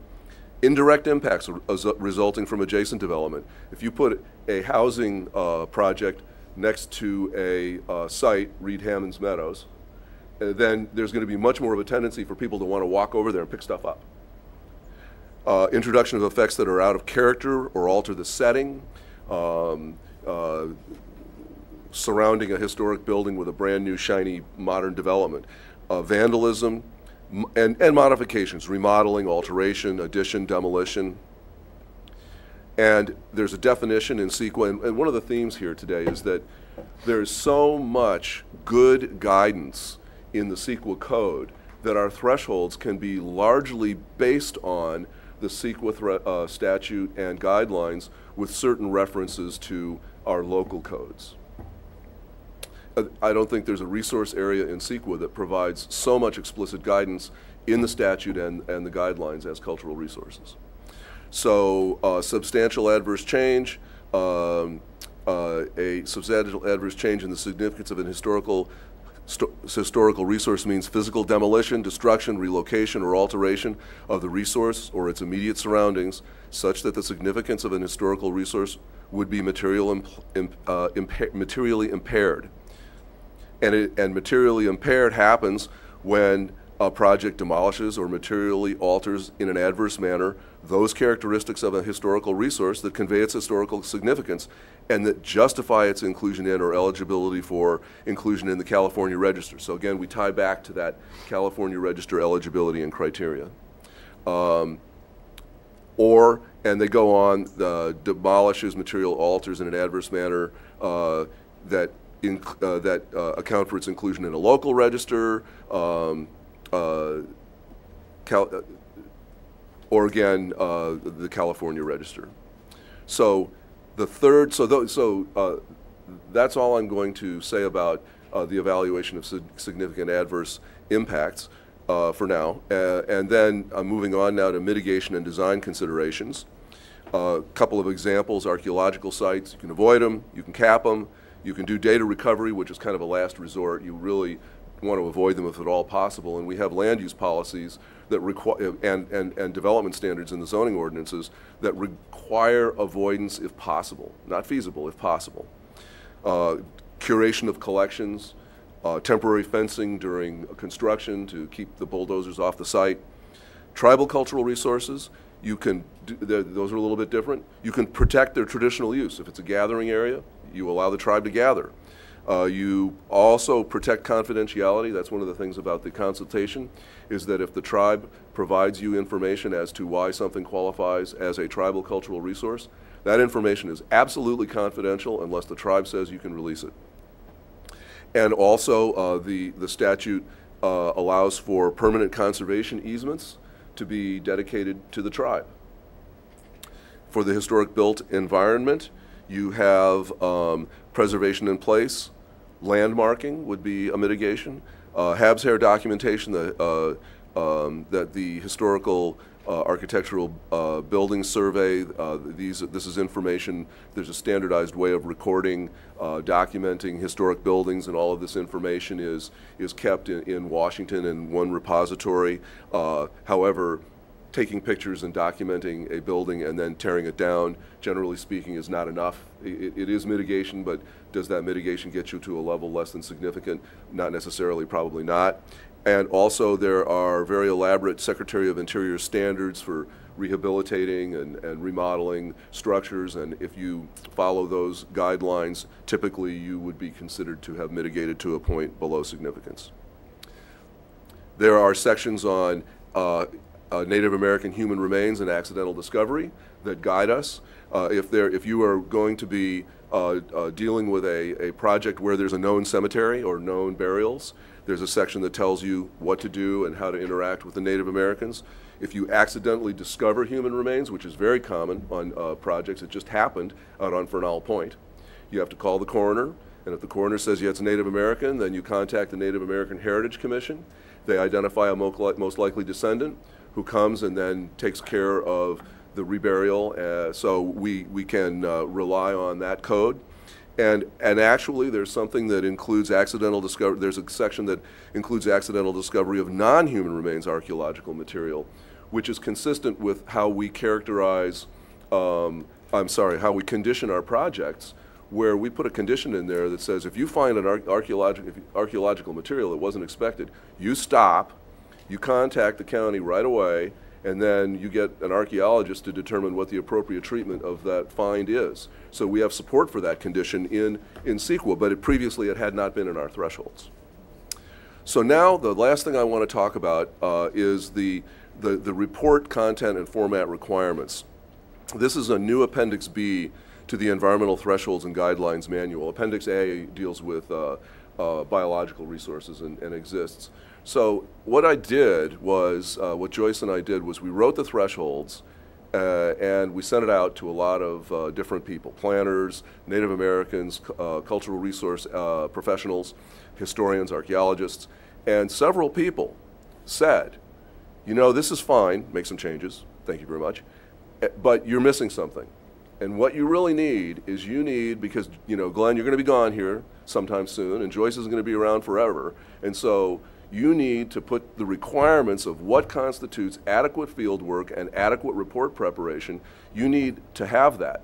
Well, we have an old document that kind of does that in an antiquated way, but it was never, ever adopted by the Board of Supervisors.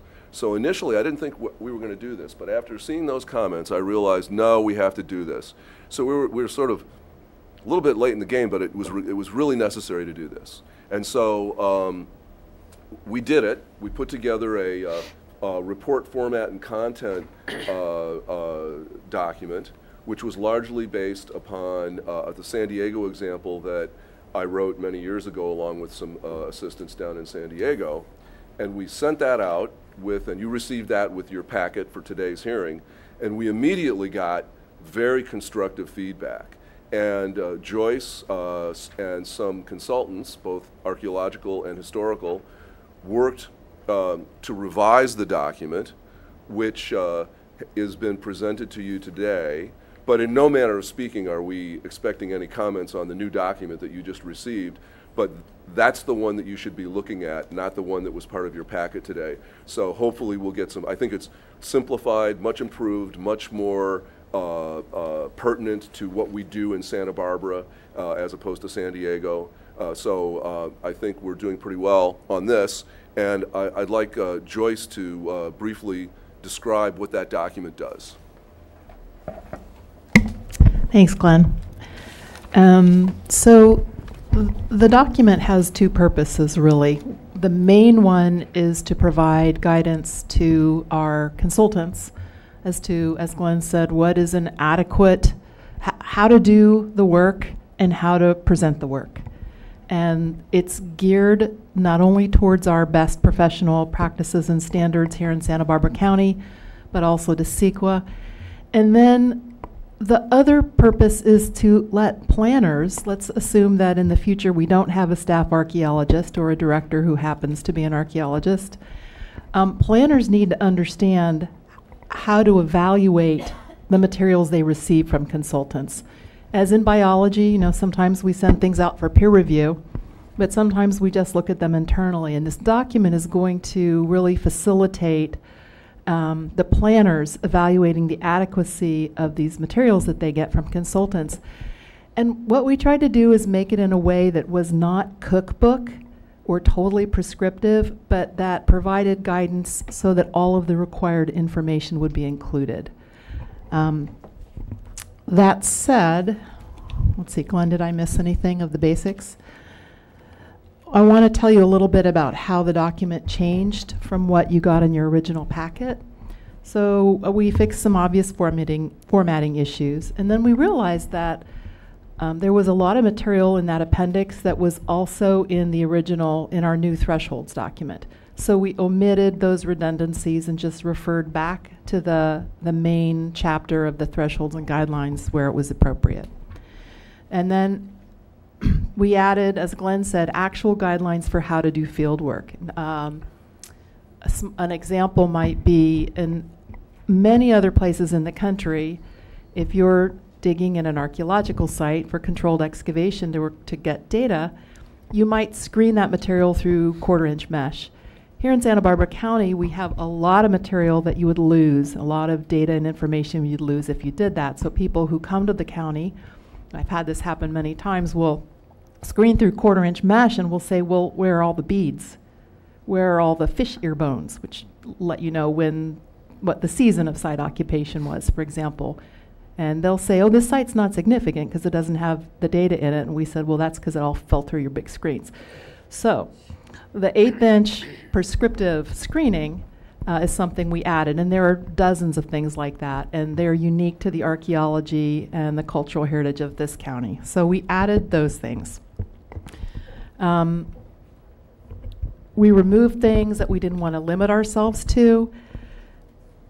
For instance, in some areas, there's Native American monitoring of everything, whether or not there's an archaeological site there. We didn't want to limit ourselves to that.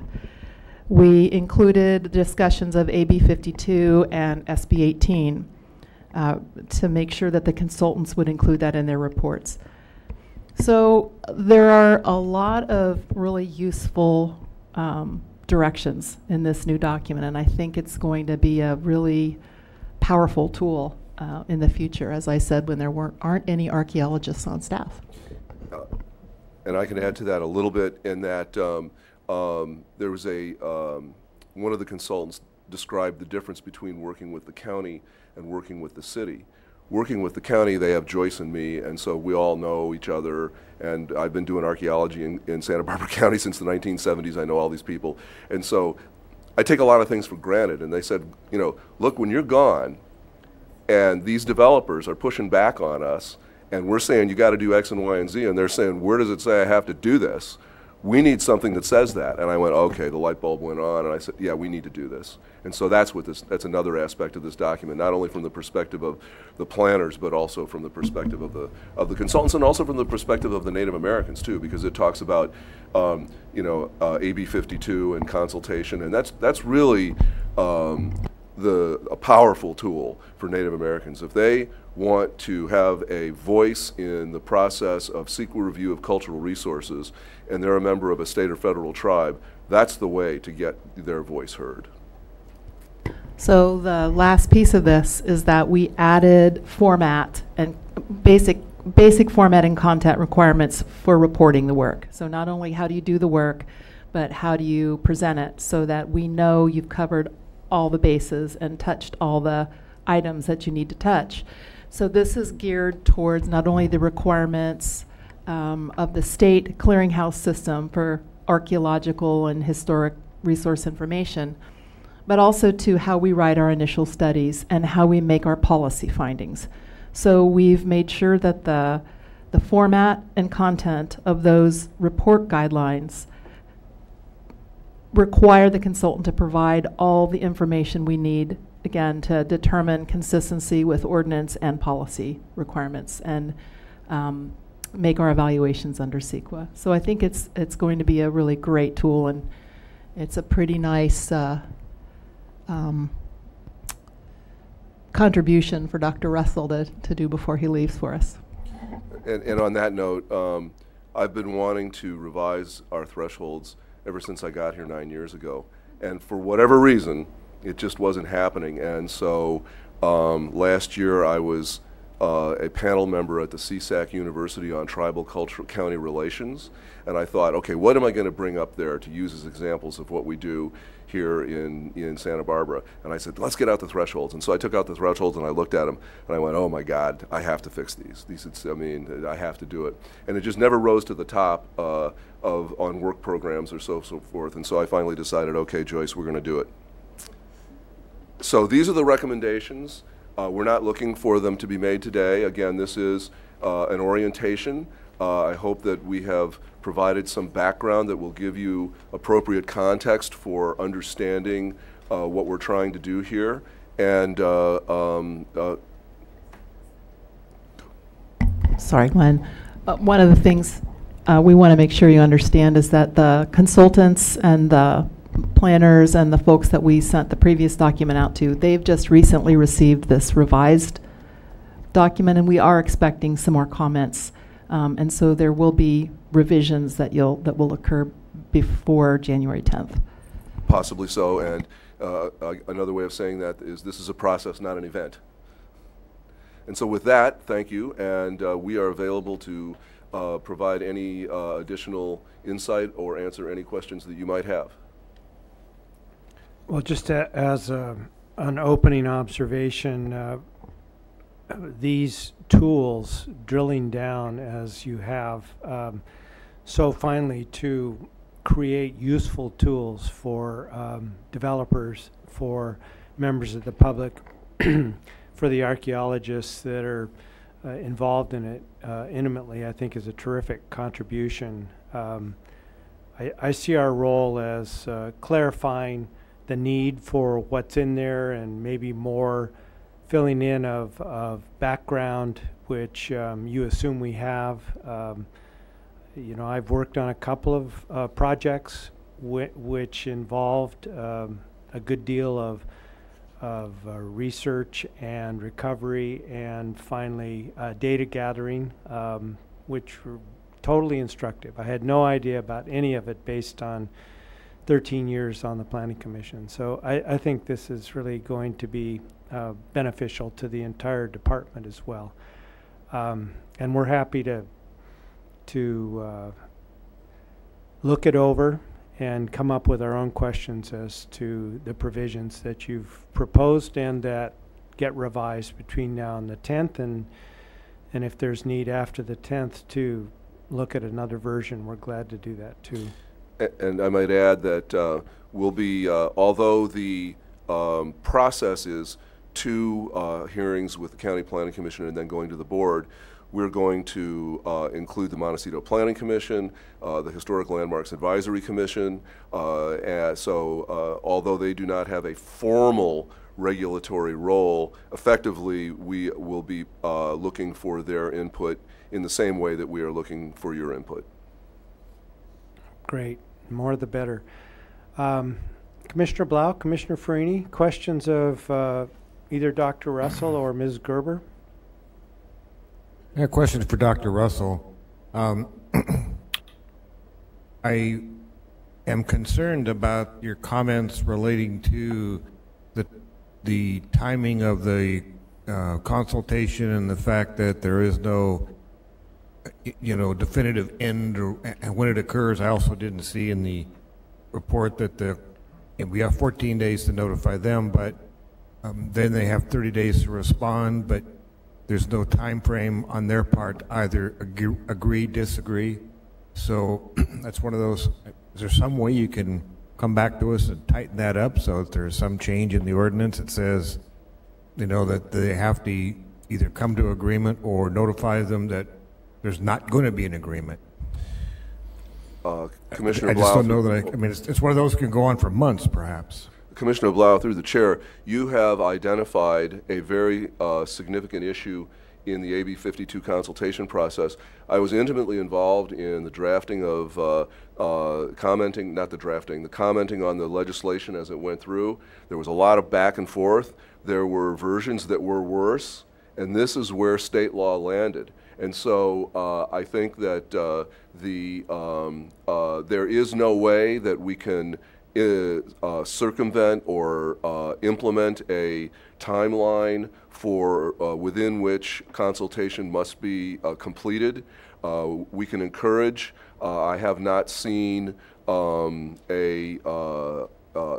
big problem yet anywhere with this. There may very well be when I go to my planning directors conference in February. This is one of the questions I'll be asking. How is AB 52 consultation going? But this is an unfortunate, from some perspective, from the perspective of delay, and time is money. The burn rate on a project is what it is. And yes, this consultation could extend the time frame, as I said. And I do not believe that we have the authority to regulate that time frame in a manner that is any different than the state has included in their statute. But I share your concern, and I think that it speaks to the relationships that you have with the tribes that request consultation, and to establish the kind of relationship where they are, one, at the table looking out for their own interests, and two, respectful of the interests of a developer. But I can think of a circumstance that I will not specify in Santa Barbara County, where due to the adversarial relationship between the parties, there could AB 52 did not apply to that project because of the time it was initiated prior to the law being in effect, but it could happen, yes, and I don't see a way to legislatively not make that happen. If I might add, I guess my concern. Go ahead. Thank I guess you. my concern is if it stays the way you just described, then what happens is the tribal community could basically force a developer to do whatever they required him to do, because they can simply sit back and say, look, you do this, this, and this, or we're not going to end the consultation, your project can't go forward. So I think it's an issue of... go ahead. Commissioner Blau, I completely understand your point, and one of the things that was added to the legislation near the end was an explicit statement that, okay, if you can't come to an agreement, then you can agree to disagree. So that's in there. In other words, it explicitly states that you don't have to agree. So there are certain dangers with that in terms of claims that you didn't conduct meaningful consultation, or that there was an impact on the environment that was not accurately identified. But it does allow the lead agency to say, okay, we can't come to agreement, we're done. It doesn't put a time frame on that, but at least it allows that explicitly to take place. Okay, so you're saying, I didn't get that in your report earlier, but if the lead agency, being the county of Santa Barbara, comes to the conclusion that the tribe is not acting in good faith at this point in time and trying to force the developer to do something unreasonable, you can say that there's not going to be an agreement, and you can conclude the consultation. Did I hear that correct now? Yes, you did. That is explicitly stated in the statute. That gives me a little more comfort then, thanks. Anything, any question, Commissioner Freeney?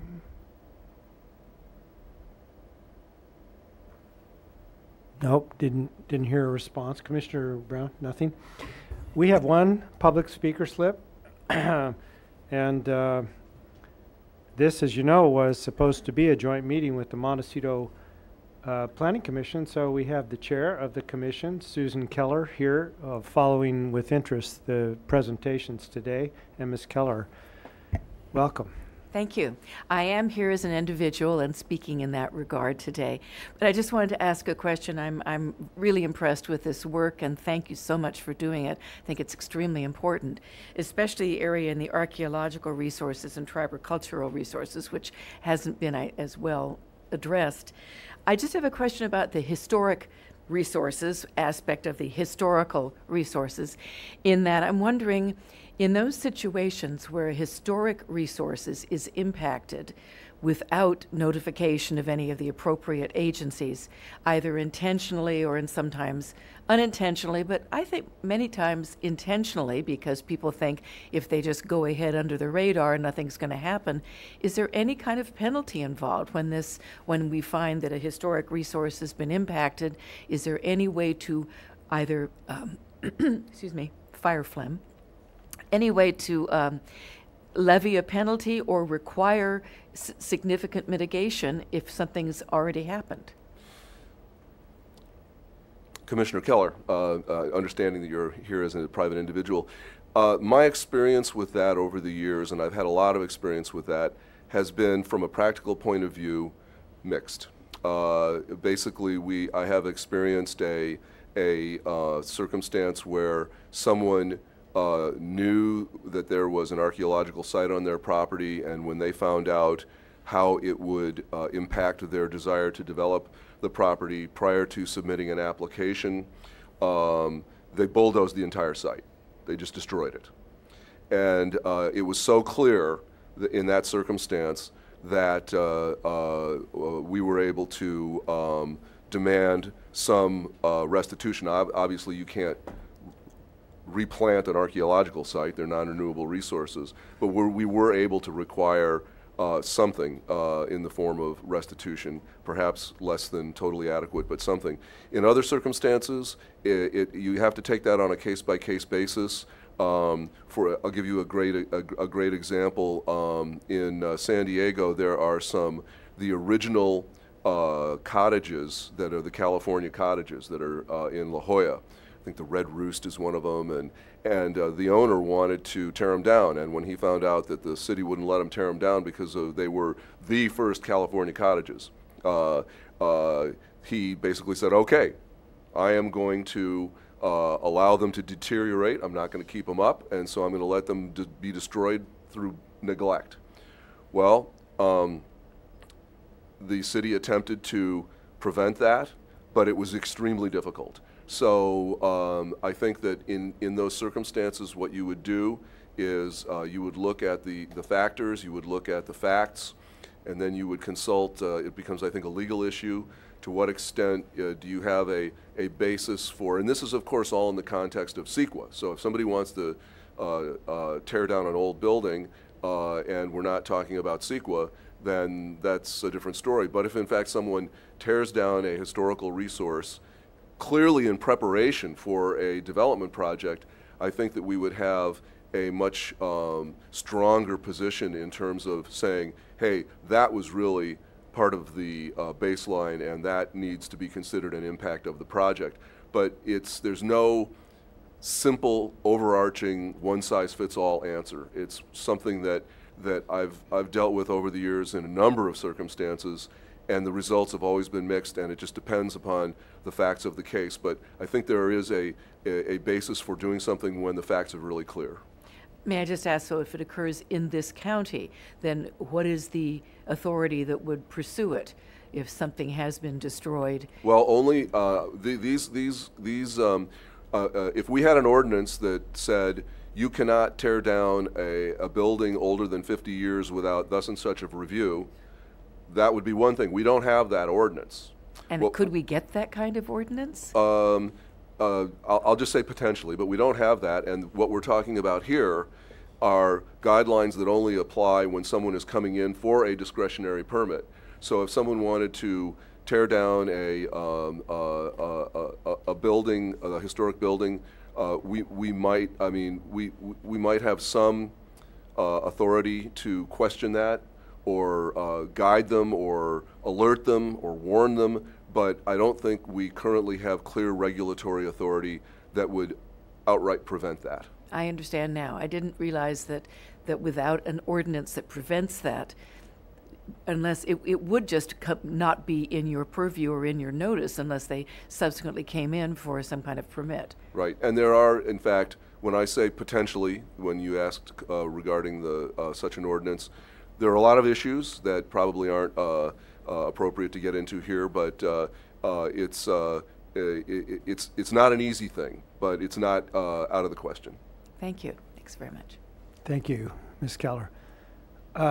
Joe Cole. Welcome, Joe.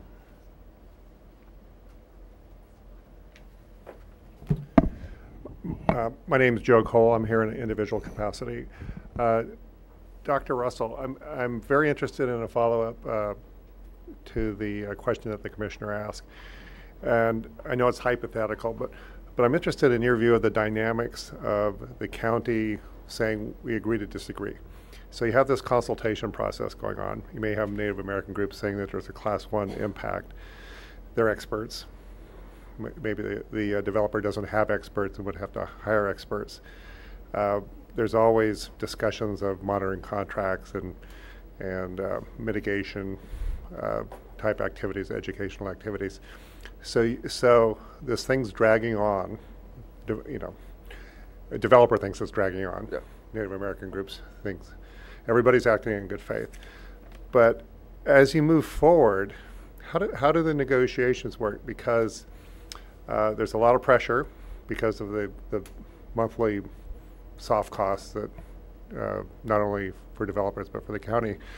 So does the county's determination that you've agreed to disagree, that the consultation isn't working, everybody's in good faith, does that cut it off? Or is there pressure on the parties to make a deal because the county could cut it off? I'm just wondering, in your practical experience, what you've seen. Well, first of all, the consultation is between the county and the tribe. Right. It's not between a consultant and a tribe. It's not between the developer and a tribe. Right. So it is between the county and a tribe regarding the adequacy of a CEQA document and proposed mitigation in the context of discretionary review. I have not seen or participated in any AB 52 consultation processes that ended in a difficult way. I'm sure it possibly could. I would envision that after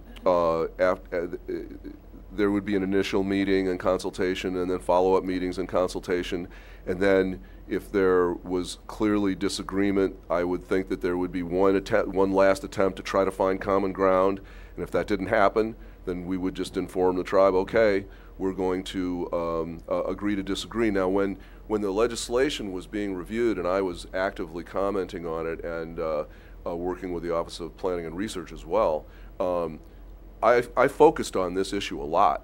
And I said, well, wait a minute, if they're experts, doesn't that mean that that automatically is going to be a fair argument and it's going to be a Class 1 impact?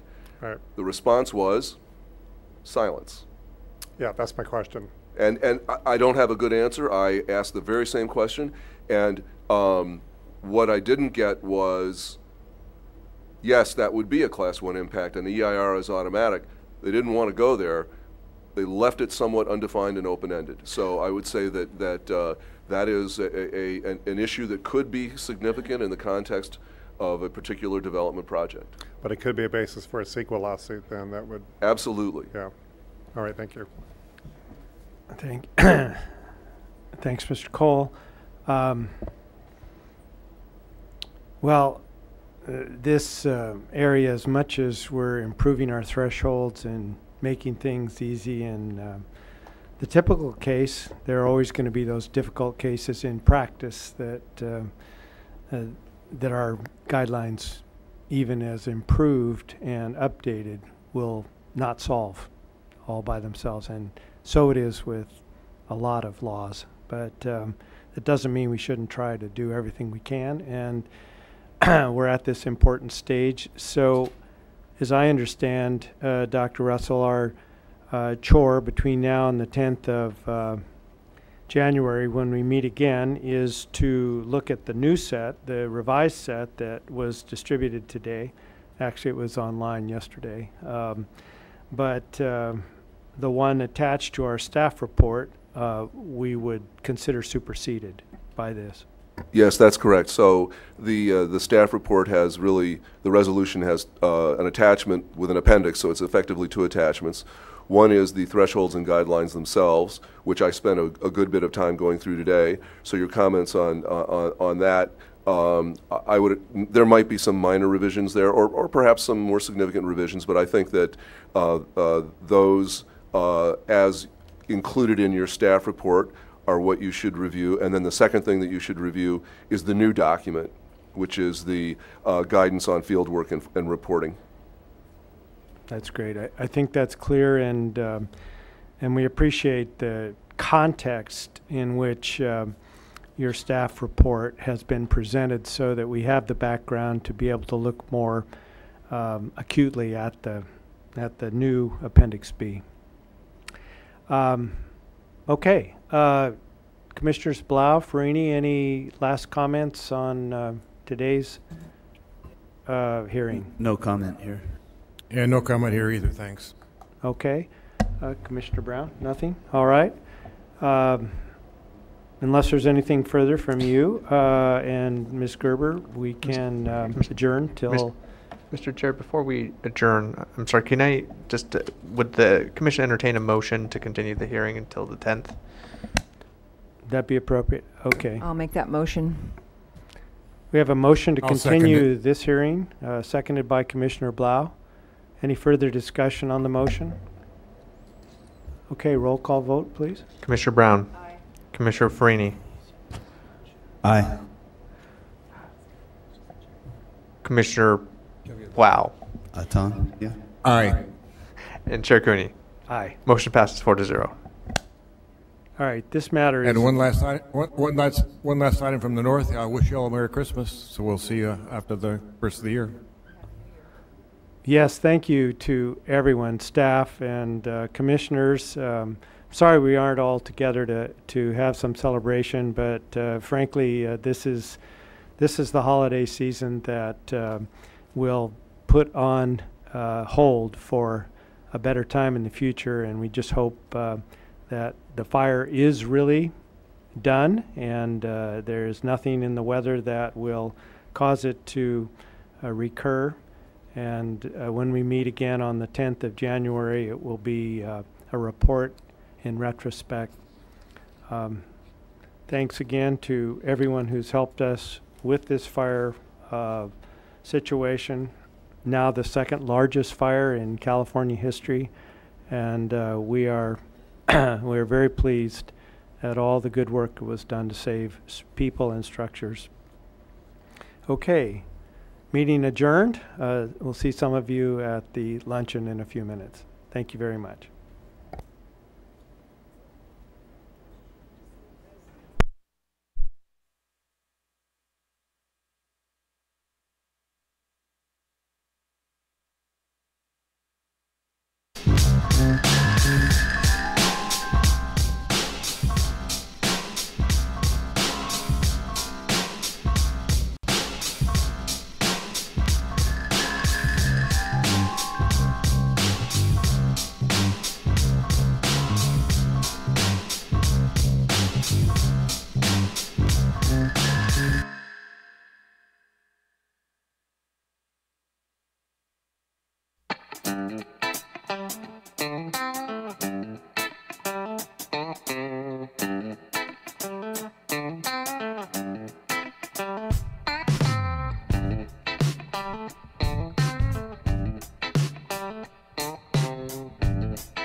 Catch me with it.